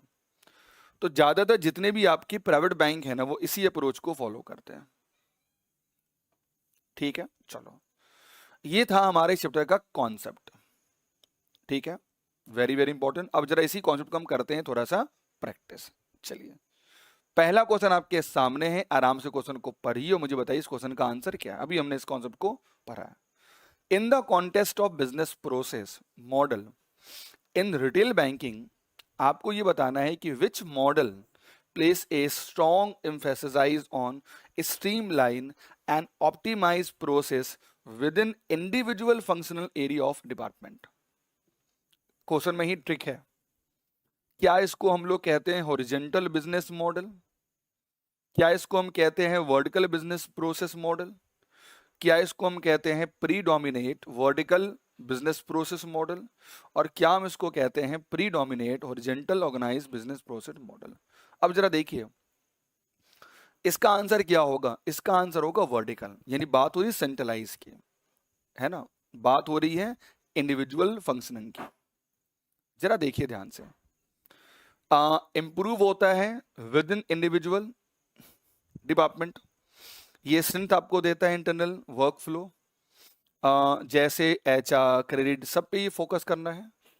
It does not emphasise cross functioning पे काम नहीं करता है, वो हो गया आपका ओरिजेंटल मॉडल डज। तो सेंट्रलाइज हो गया, इंडिविजुअल हो गया, then go for the vertical business process model. अगला question, the implementation model followed by bank for retail banking include, बताइए इसका आंसर क्या होगा टू ऑल ऑफ यू।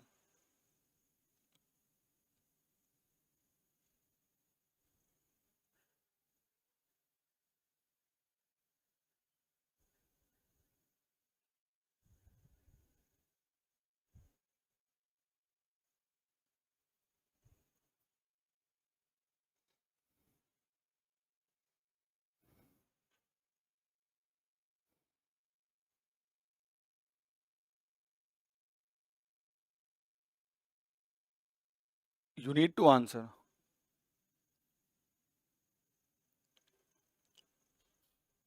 अब जरा देखिए यहां क्या कह रहा है, यहां कह रहा है कि बेसिकली बताइए कौन सा मॉडल इंप्लीमेंट किया जाता है।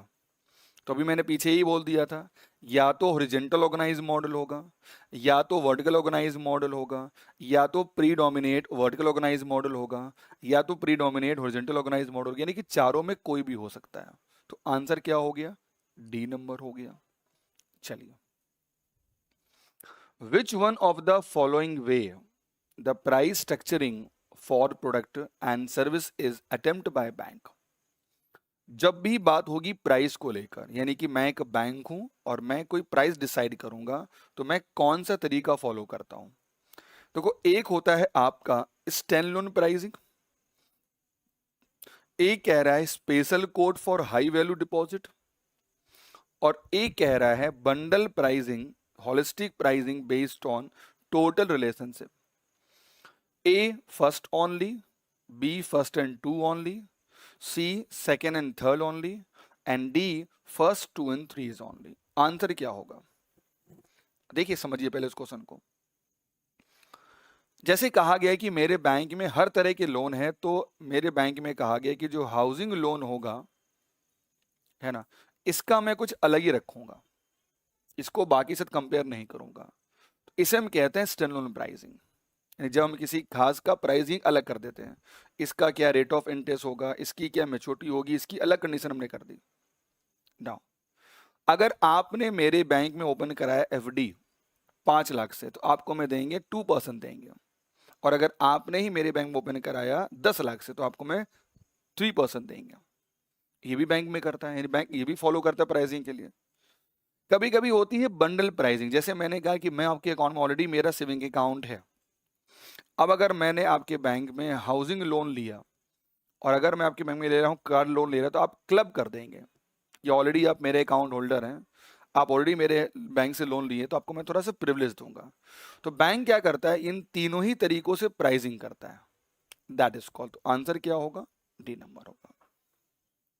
चलिए अगला, which one of the following is not include under retail banking, कौन सा इसमें इंक्लूड नहीं है, बताइए। ये तो बहुत आसान क्वेश्चन है, कौन सा इसमें इंक्लूड नहीं है। You need to answer.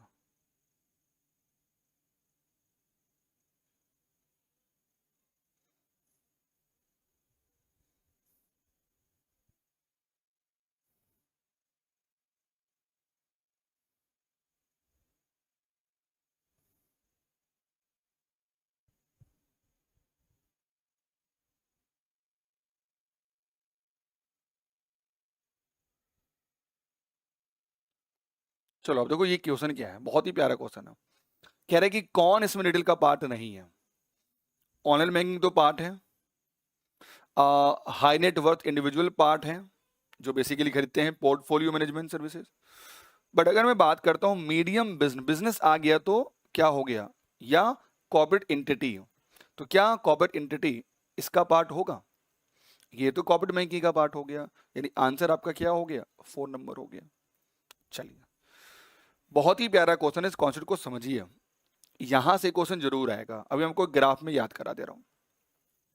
कह रहा है विच ऑफ, यहां पे इफ नहीं होगा, of which of the following is not true, यानी कह रहा है कि कौन सा इसमें ट्रू नहीं है regarding retail banking and corporate banking, यानी कौन इसका पार्ट नहीं है।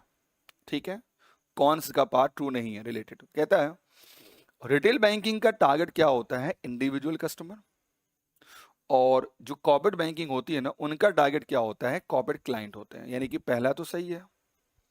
दूसरा, retail banking is mass market, मेरा फोकस ये कि हम 10 करोड़ लोगों को अकाउंट ओपन करें।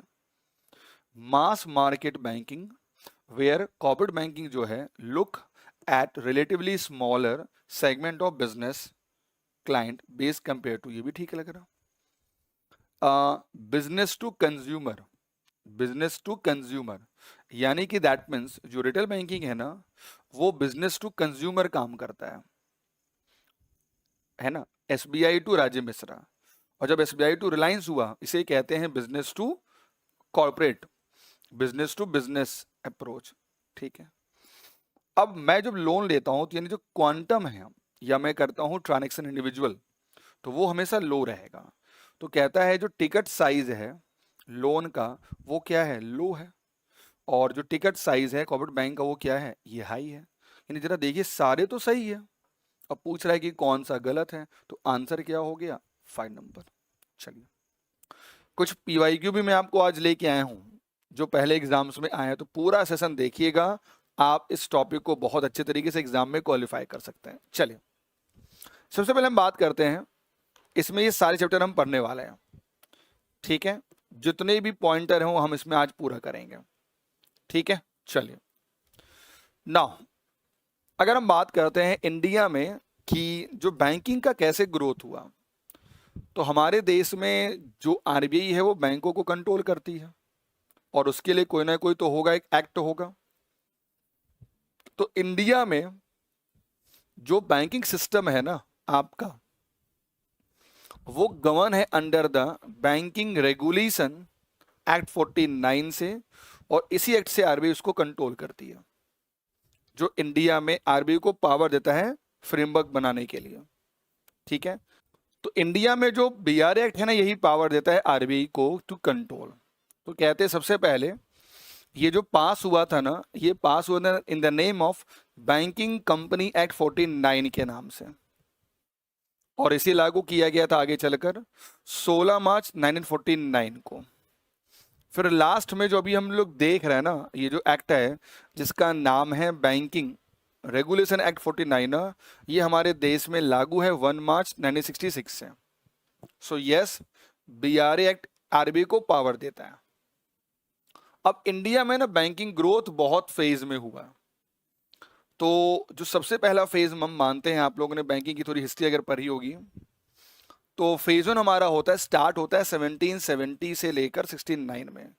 ये वही समय है जिसमें हमारे देश में पहला बैंक जो था देश का, बैंक ऑफ हिंदुस्तान, वो स्टेब्लिश हुआ था। ठीक है, जिसे अंग्रेजों ने स्टार्ट किया था, और देश में पहली बार जो बैंकों का हुआ था राष्ट्रीयकरण 69 में, ये इसी फेज में हुआ था, है ना, जब हमारे देश में 19 जुलाई 69 को हमारे देश में 14 बैंक को हुआ था नेशनलाइज, मतलब सरकार ने कहा कि हम आपके शेयर को टेक ओवर करेंगे, क्योंकि वो कहते थे सर हम गरीब को लोन ही नहीं देंगे। वो लोन किसको देते थे, जो पैसे वाले हैं, जो रिच एरिया वाले, वो ना वो एजुकेशन के लोन दे रहे हैं ना एमएसएमई को लोन दे रहे हैं, तो हमारी इकोनॉमी का ग्रोथ कैसे होगा, हम तभी तो आज़ाद हुए थे कुछ साल पहले। तो इसलिए सरकार ने कहा चलिए हम आपको टेक ओवर करते हैं, और इंडिया में 14 बैंक को किया सरकार ने अपने अंदर में take over, that is called राष्ट्रीयकरण कहते हैं इसको हम लोग। जो पहली बार हुआ 69 में, फिर दोबारा हुआ ये 1980 में, और उसमें 6 बैंक और शामिल थे। तो सरकार ने 20 बैंकों को किया नेशनलाइज। आज के डेट में बचे हैं सिर्फ ओनली 11, यानी कि 11 है, 9 बैंक जो हमारे हो गए हैं वो मर्ज हो चुके हैं। तो पहला फेज हमारा कब था? जब इंडिया में बैंक स्टार्ट हुआ, और वहां से जब हमारे देश में बैंकों का हुआ नेशनलाइजेशन।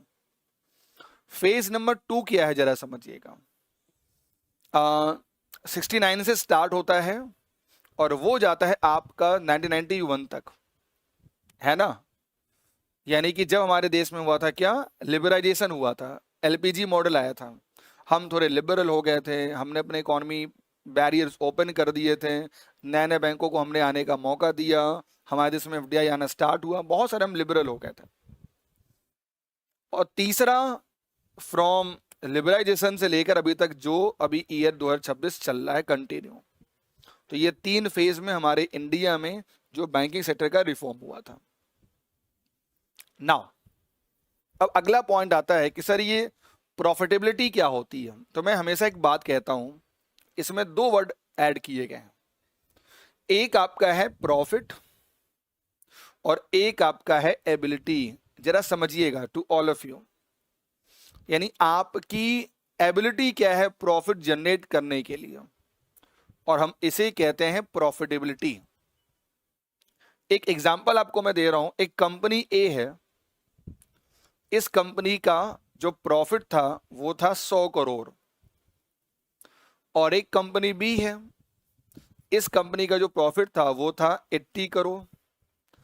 अब अगर मैं पूछूं आप लोगों से, मुझे बताइए इन दोनों ही कंपनी में प्रॉफिटेबिलिटी किसकी अच्छी है, कौन सा बैंक बेहतर है? तो आप कहेंगे सर जो बैंक ए है वो ज्यादा बेहतर है। मैं कहूंगा कैसे आपने कह लिया बैंक ए अच्छा है?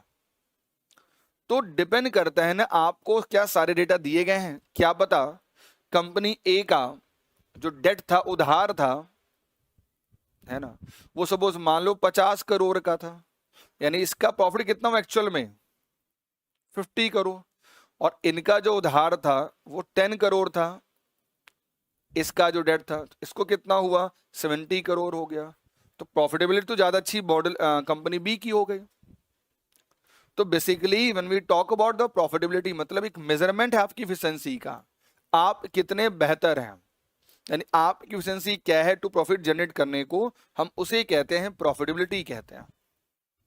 Ability to business to generate revenue and to cover the expenses, इसे कहते हैं हम लोग प्रॉफिटेबिलिटी।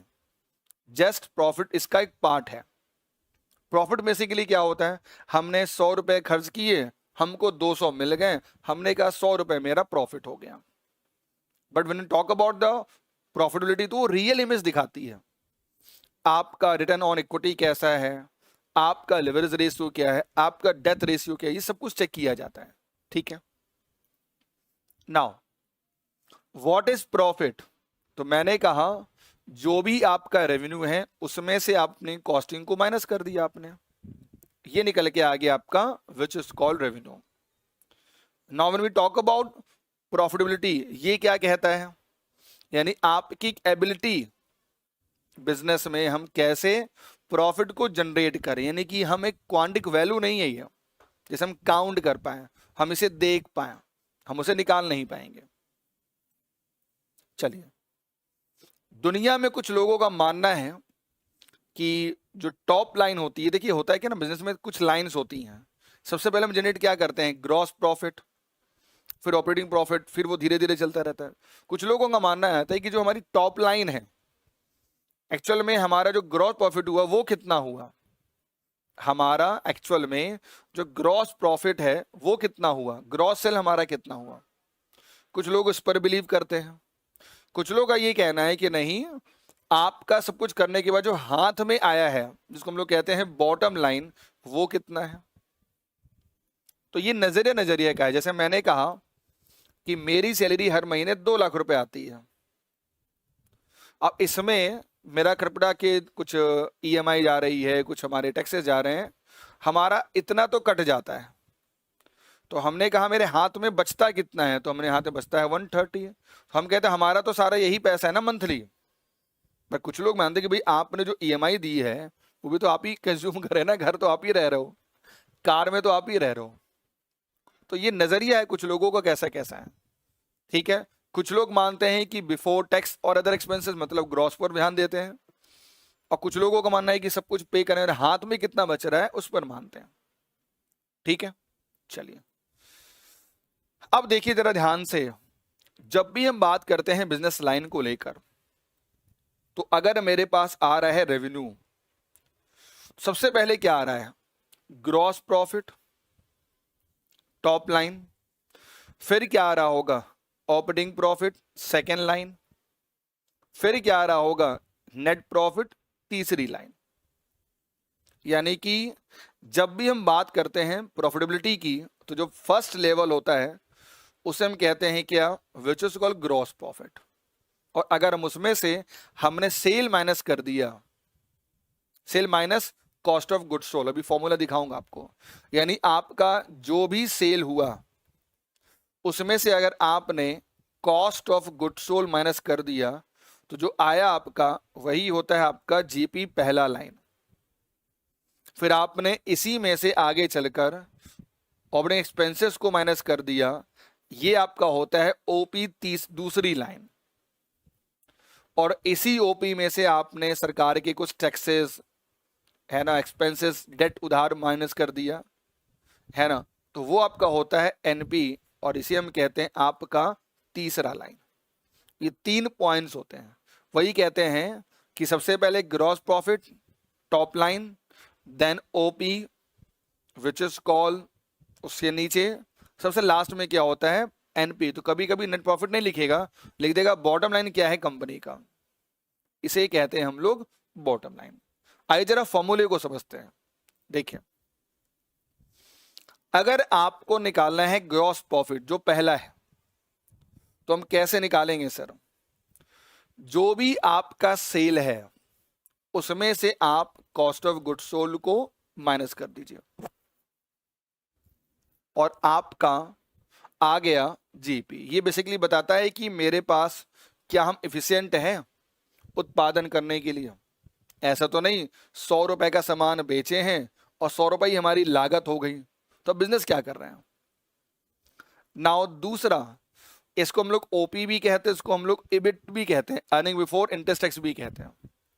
यानी आपका जो भी जीपी आया है उसमें से अगर हमने माइनस कर दिया अपना ऑपरेटिंग एक्सपेंसेस, तो ये क्या निकल के आ गया कि हमारे बेसिकली बिजनेस में लास्ट में टैक्स पे करने के पहले हमारा ऑपरेटिंग प्रॉफिट कितना है। ये बताता है हमारा कितनी स्ट्रेंथ है हमारे कोर बिजनेस ऑपरेशन की। मीन्स जैसे लोगों की रेंट हो गई, सैलरी हो गई, आप इसको माइनस करते हैं। यानी आप जब भी अपने ऑपरेटिंग एक्सपेंसेस को माइनस करेंगे तो जो निकलेगा उसे कहते हैं हम लोग ओपी। अब लास्ट में आते हैं आपका नेट प्रॉफिट। आपने जो भी ओपी निकाला उसमें से आपने इंटरेस्ट पे कर दिया, अगर आपने लोन लेके बिजनेस कर रहे हैं तो, साथ में आप कुछ टैक्सेस पे करते हैं है ना, या और भी कोई अदर एक्सपेंसेस हैं जो आपके कैपिटल से रिलेटेड है। और ये बताता है कि भाई what is the true profitability for the share धारक जिन्होंने आपकी कंपनी में पैसा लगाया है। तो ये फॉर्मूला मैं कहूंगा आप सभी लोगों को याद रखना, it is very very important formula. एक क्वेश्चन पे सॉल्व करते हैं। चलिए मान लो कंपनी ए का 1 करोड़ का हुआ, 1 लाख का हुआ सेल, यानी 1 लाख रुपए का इस कंपनी का क्या हुआ, इसका सेल हुआ, और 60,000 जो है इनका, 60,000 रुपीज जो है इनका, ये इनका क्या है, तो ये इनका कॉस्ट ऑफ गुड्स सोल्ड है। तो कितना बचा सर, 40,000। ये क्या निकल के आ गया, ये निकल के आ गया आपका जीपी।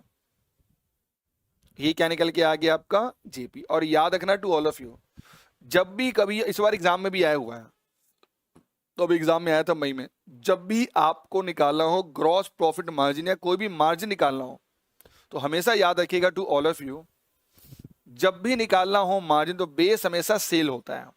जैसे मान लो यहां आपका जीपी कितना आया 40,000 रुपीज, तो 40,000 into 100 divide by total sale कितना है 1,00,000 रुपए, यानी आपका मार्जिन कितनी है 40%। Okay, which is called gross profit margin. कोई भी मार्जिन निकालना हो, ओपी निकालना हो, तो उसमें भी बेस हमेशा आपको याद रखना होगा, सेल रखना होगा, विच इज कॉल्ड 40%। चलिए, ओपी मैंने पीछे बता दिया आप लोगों को। देखिए, अगर जीपी में से हमने माइनस किया क्या ऑपरेटिंग एक्सपेंसेस, जैसे नॉर्मल एक्सपेंसेस है ना, जनरल एक्सपेंसेस, लोगों की सैलरी, जिससे हम बिजनेस को चला रहे हैं। ओके, और लास्ट में हमने क्या किया कि ओपी में से माइनस कर दिया क्या टैक्स, ये हमारा क्या आ गया नेट प्रॉफिट।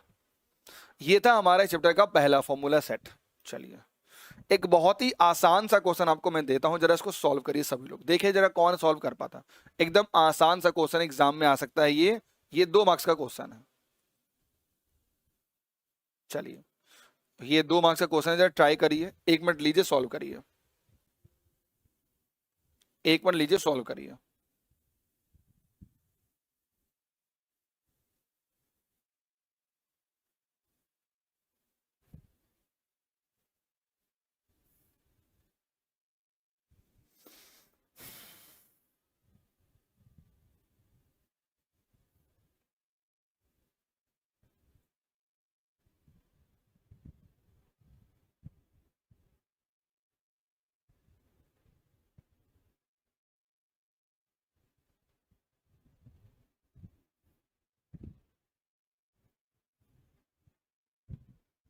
ट्राई करिए, गलत हो सही हो डजेंट मैटर, मैं कभी नहीं कहता हूं सही और गलत, मैं हमेशा कहता हूं कि कोशिश करने वालों की कभी हार नहीं होती। अच्छा, जरा देखिए यहाँ पे क्वेश्चन बेसिकली क्या कह रहा है। यहां पर बेसिकली क्वेश्चन अगर आप देखो तो क्या कह रहा है,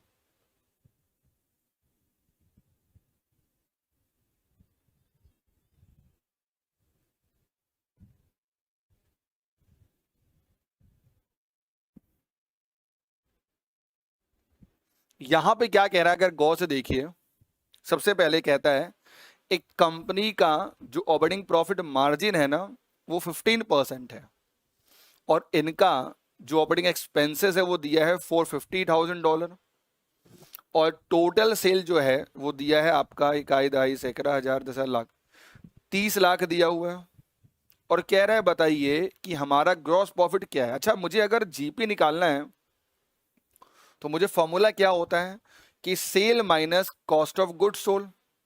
अब यहां पर कुछ ऐसा आइटम तो दिया नहीं कॉस्ट ऑफ गुड सोल्ड वाला, बट यहां पर दिया ऑपरेटिंग प्रॉफिट मार्जिन दिया है, यानी कि ओपी का फॉर्मूला क्या होता है जीपी माइनस ऑपरेटिंग एक्सपेंसेस।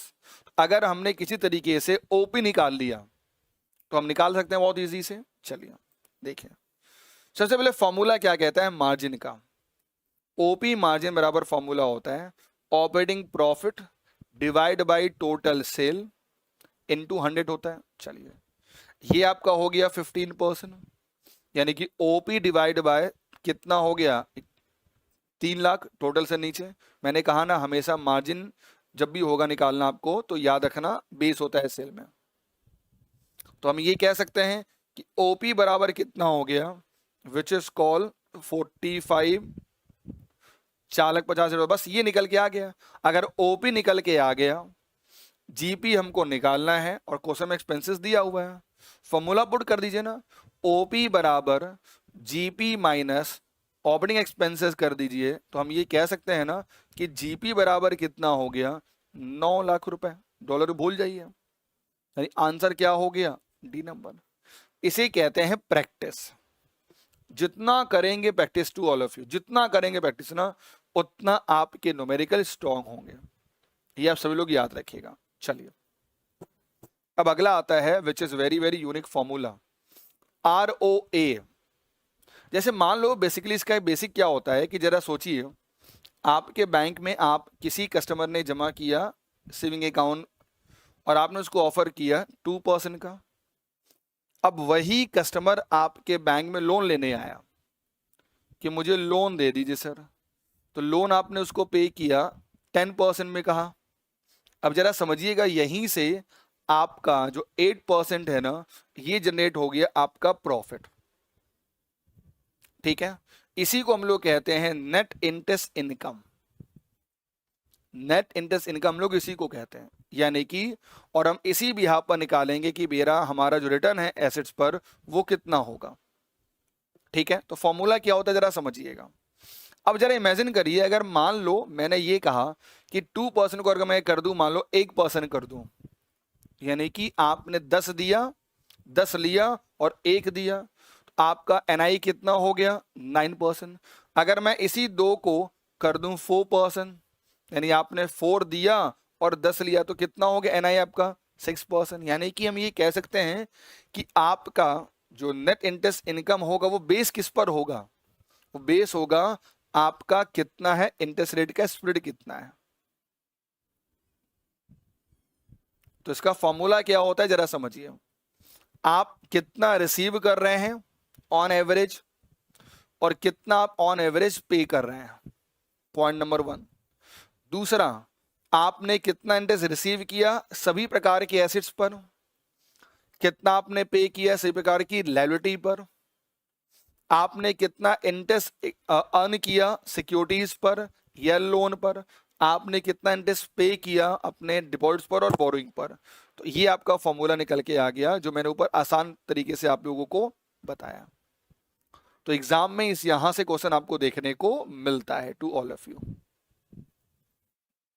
चलिए, अब अगर मान लो मुझे निकालना है मार्जिन, तो मार्जिन का फॉर्मूला क्या होता है कि जो भी आपका नेट इंटरेस्ट इनकम होगा उसको आप डिवाइड करिए अपने एवरेज टोटल एसेट से। सर ये एवरेज क्या होता है, जरा सोचिए। 1 अप्रैल को आपकी कोई स्टॉक की वैल्यू है लोन की, मान लो 10,000 रुपीज है, और 31 मार्च को आपका स्टॉक दिखा रहा है 50,000 रुपीज। तो दोनों को ऐड कर दीजिए, यानी कि 60,000 रुपए डिवाइड बाई 2, यानी आपका जो एवरेज हो गया वो कितना हो गया ₹30,000। तो जब भी हम बात करेंगे एवरेज की तो क्या होगा, opening to closing add and divide by 2, this is called average. इसका भी फॉर्मूला देख लेते हैं, जरा देखिए। जब भी हम बात करेंगे टोटल आरओए की, तो याद रखिएगा इसमें क्या क्या शामिल होता है। नंबर 1, आपके बिजनेस में आपने कहां से इनकम जनरेट किया, फेस इनकम हो गया। पीछे मैंने आपको बताया नेट इंटरेस्ट इनकम के बारे में, उसको ऐड कर दीजिए। जो भी आपकी कॉस्टिंग है उसको माइनस कर दीजिए एंड डिवाइड बाय आपका एवरेज टोटल एसेट। तो हम ये कह सकते हैं ना कि व्हाट इज आरओए, यानी कि net income divide by average total assets. और जो भी आपका ओपनिंग था, जो भी आपका क्लोजिंग था, डिवाइड कर देंगे 2 से, तो वो हमारा क्या हो गया, एवरेज टोटल एसेट्स हो गया। इस पर एग्जामिनेशन में क्वेश्चन आते हैं तो ध्यान से देखिएगा सभी लोग। चलिए, एक बहुत ही आसान सा क्वेश्चन दूसरा है, जरा इसको सॉल्व करिए। Again I am giving you time, solve करिए।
अब जरा इस क्वेश्चन को देखिए, कुछ भी इसमें दम नहीं, बट देख के लोग डर जाते हैं।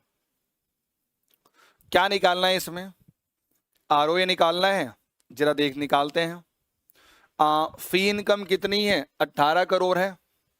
चलो ठीक है, ये 18 प्लस आपका जो नेट इंटरेस्ट इनकम है वो कितना है? 52 करोड़ है, उसको भी ऐड करिए। ठीक है, 18 प्लस 52 कितना हो गया? 70। और कहते हैं कि जो कॉस्ट है उस कॉस्ट को कर दीजिए -30 करोड़, -30 करोड़ कर दीजिए, यानी कि 40 करोड़ हमारा आ गया नेट इनकम।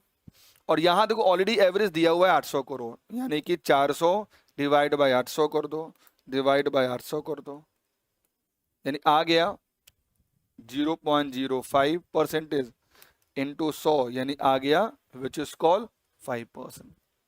क्वेश्चन बहुत ही आसान था, बस क्या हुआ आपको कंफ्यूज किया। फॉर्मूला क्या है? Fee income plus net interest income minus operating cost divide by average total assets, आपका आ गया 5%। ऐसे में बहुत सारे क्वेश्चन आप लोगों को कराऊंगा रिटेल बैंकिंग के बैच में। तो जितने भी हमारे यूजर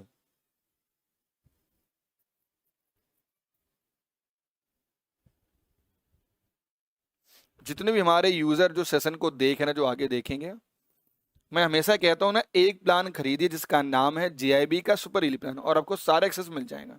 बस उसी प्लान को फॉलो करिए और उसमें अपनी जर्नी को स्टार्ट करिए फ्रॉम द फाउंडेशन बैच से, और कुछ भी नया नहीं करना आप लोगों को। ठीक है, चलिए sir, what is leverage ratio?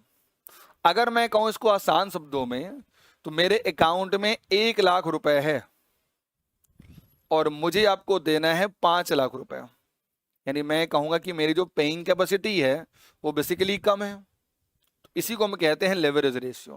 कहते हैं कि अगर रेशियो हाइयर है, मतलब आप सेफ बैंक, आपकी पेइंग कैपेसिटी बेहतर है, और अगर यही रेशियो लोअर है, मतलब रिस्क की ज़्यादा है, नुकसान आपको ज़्यादा हो सकता है। सो मैं ये कह सकता हूं, a leverage ratio is any one of the several financial measurement that look at how much capital comes in form of debt, loan, or assess the ability of a company to meet its financial obligation. इसे कहते हैं leverage ratio. इसका formula देखिए, very very important formula. कहते हैं कि आपके bank में जो भी आपका एसेट्स है उसको डिवाइड करिए आप अपने टोटल बैंक कैपिटल से। ROE क्या होती है? रिटर्न ऑन इक्विटी क्या होगी? भाई मैंने अदानी में निवेश किया 1 लाख रुपए, उस निवेश में मुझे कितना रिटर्न मिला, इसे ही कहते हैं ROE। इसका फॉर्मूला बड़ा ट्रिकी है सर। कहते हैं अगर आप ROA और लेवरेज को अगर आपने कर दिया मल्टीप्लाई, तो net income divide by bank assets, पीछे पर के हम आए हैं, और यहां हो गया आपका bank asset divide by bank capital, दोनों को काट दिया, ये आपका हो गया फॉर्मूला, यानी आपका net income divide by bank capital. This is called leverage ratio. चलिए एक बहुत ही प्यारा सा क्वेश्चन देखिए, जितना हो सके टॉपिक को क्वेश्चन के फॉर्म में रटिए, यही ब्यूटी है आपको समझने के लिए। अब यहां कह रहा है आपको निकालना है ROE क्या होगा, यानी यहां हमको निकालना है ROE, और यहां देखिए दे दिया है क्या कि जो मेरा ROA है वो दिया हुआ है 1000 इंटू जो लेवरेज रेशियो है वो दिया हुआ है 5/1, यानी कितना हो गया? 5000 हो गया। ठीक है, चलिए लास्ट में एक पॉइंटर है कि बेसिकली हमारे इंडिया में ऐसे कौन से फैक्टर हैं जिनके कारण जो बैंक का प्रॉफिटेबिलिटी है ना उस पर इंपैक्ट देखने को मिलता है। तो सबसे ऊपर आता है क्या, जिसको हम लोग कहते हैं मैक्रो इकोनॉमी फैक्टर। जैसे इमेजिन करिए अगर आपके देश में जैसे इन्फ्लेशन हो गया, GDP हो गया, अगर इन्फ्लेशन बहुत ज़्यादा है, परचेजिंग पावर लोगों की बहुत खराब हो चुकी है, मार्केट में पैसा इतना बह रहा है कि वैल्यू ही नहीं है मार्केट में मनी की, तो क्या अच्छी बात है? तो क्या इससे फायदा होगा इकोनॉमी को? अगर देश में कोविड-19 आ गया, GDP डाउन में चली गई, तो लोगों के पास पैसे ही नहीं है।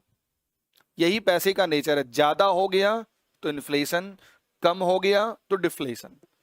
तो जब भी इकोनॉमी जैसी होगी वैसा ही तो कंपनी होगी, वही तो बैंक होगा। अब कोविड में आपने देखा ना कि लोगों के पास पैसे ही नहीं थे, तो पैसे नहीं तो लोन कहाँ से लेंगे? अगर हम लोन ही नहीं लेंगे तो बताइए हम उत्पादन क्यों करेंगे? तो उत्पादन कम हो गया, जीडीपी डाउन हो गया। तो जब इसके कारण अगर बैंक को लॉस होता है ना, हम इसे कहते हैं माइक्रो इकोनॉमी फैक्टर। ठीक है। नाउ दूसरा एक होता है इंडस्ट्री स्पेसिफिक। जैसे बैंक में सबसे बड़ा स्पेसिफिक क्या होता है? आपका एनपीए। अगर आज के डेट में आपके बैंक में एनपीए बहुत ज्यादा हो रहा, ये सबसे ज्यादा आपके बैंक पर इंपैक्ट डालेगा, क्योंकि आपका प्रिंसिपल भी गया, आपका इंटरेस्ट भी रिकवरी नहीं हो रहा। So NPA have the most adverse impact on the profitability of the bank. They reduce the profitability due to increase in operating cost and decline in interest rate margin. कहीं ना कहीं जितना ज्यादा NPA होगा उतना बैंक का costing बढ़ रही है, तो उनका प्रॉफिट क्या होगा? डाउन हो जाएगी। तो ये नहीं अच्छी बात है। ये है दूसरा फैक्टर। तीसरा जरा समझिए, जिसको हम लोग कहते हैं अदर बैंक स्पेसिफिक फैक्टर। अगर इंडिया में अगर बैंकों के ऊपर से लोगों का भरोसा उठ गया तो बैंक में हम पैसा ही नहीं जमा करेंगे। Now it is called relationship between deposit holder and profitability. जरा सोचिए, हमने जमा किया खूब आपके बैंक में सेविंग अकाउंट में 5 लाख रुपए, आपने दिया कितना? 2%, और उसी लोन को आप किसी को लोन दे रहे हैं तो आप रेट ज्यादा कर पा रहे हैं। क्यों कर पा रहे हैं? क्योंकि आपके पास खूब अच्छे पैसे आ रहे हैं। अगर ये पैसे आने कम हो गए तो क्या होगा? आपकी मार्जिन कम हो जाएगी। तो वही कहता है कि ये एग्जिस्ट कैसे करता है कि आपका कैसा रिलेशनशिप है between deposit and profitability. As more deposit a bank collect, तो हाइयर होगा आपका ability of the fund for generating loan and for other profitable use such as investment. अब साथ में आपके बैंक में और आप क्या काम करते हैं? जैसे आपके बैंक में क्या इंश्योरेंस बेचा जा रहा है, जो सारे पार्ट आते हैं इसको हम लोग कहते हैं non interest income of the bank. Demand of issue कितना हो रहा है, एनएफटी कितनी हो रही है, लॉकअप फैसिलिटी क्या हो रही है, फॉरेन एक्सचेंज आप कैसे डील कर रहे हैं, जिससे भी आपके पास इनकम जनरेट होता है। चलिए नाउ लास्ट में क्या करें जिससे आपके ब्रांच में आपका जो प्रॉफिटेबिलिटी है वो एनहेंस हो जाए, बेहतर हो जाए। तो सबसे पहले हम कहते हैं क्या, विच इज कॉल जितना हो सके एनपीए को कम करिए। आप जितना करेंगे एनपीए कम उतना बेहतर होगा। जितने क्वालिटी लोन दीजिए। What is quality loan? जैसे आपने 10 लोन दिए, हम 10 में आपने 8 लोन दे दिए हैं पर्सनल लोन, क्रेडिट कार्ड वाले, रिटर्न ज्यादा मिले, उसमें रिस्क भी ज्यादा है, लेकिन तो आप बेसिकली वो लोन ज्यादा दीजिए जिसमें आपको कोलेक्टरल मिल रहा है, तो नुकसान कम होगा आपका। हाउसिंग लोन नुकसान नहीं होगा, पता है कि घर तो है हमारे पास एज ए बैंक, मेरे पास कोलेक्टरल तो है। गोल्ड लोन मेरे पास कोलेक्टरल तो है। फोकस करिए नॉन इंटरेस्ट इनकम पर, और जो आपके बैंक में है करंट अकाउंट्स में कौन, उस पर फोकस करिए ज्यादा, ये आपको बहुत हेल्प करता है। जितना हो सके अपने बैंक में जो रिक्वायरमेंट है बस उतना ही, बाकी कैश बाहर डिस्पोज करिए, क्योंकि जो भी पैसा आपके बैंक में जमा हो रहा है वो आपके लिए लायबिलिटी होती है एज ए बैंक। आपका कॉस्ट मैनेजमेंट कैसा है, और आपका इंडिया में क्या है रिलेशनशिप कस्टमर के साथ, उसको कहते हैं good customer relationship with the bank.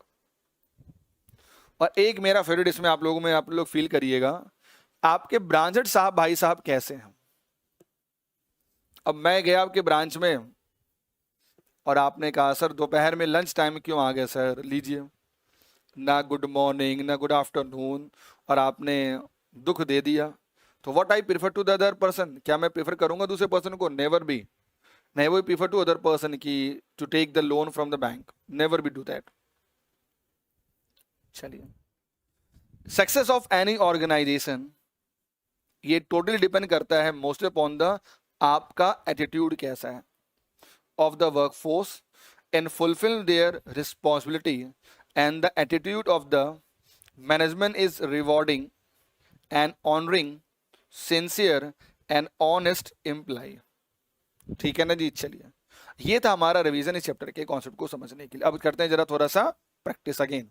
चलिए बताइए, out of the following which is the definition of profitability, इसमें कौन सी परिभाषा है प्रॉफिटेबिलिटी की, बताइए। Profitability is a measure of an organization profit relative to its expenses. It compare how much profit a company makes compare with its overall revenue and cost. Profitability is a measurement of efficiency and ultimate its success or failure. और D कहता है क्या, it is all of the above. It is all of the above. तो answer क्या होगा, ये सारे हैं। चलिए अगला, out of the following which one is not a measure of profit, इसमें कौन सा प्रॉफिट का मेजर नहीं है, बताइए। जीपी, ओपी, नेट प्रॉफिट या नेट प्रॉफिट, बताइए कौन सा इसका पार्ट नहीं है।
नाउ बहुत आसान है to all of you, GP, OP और एनपी तो ये है ना, तो आंसर क्या होगा, इट इज कॉल, ये कुछ होता ही नहीं है भाई।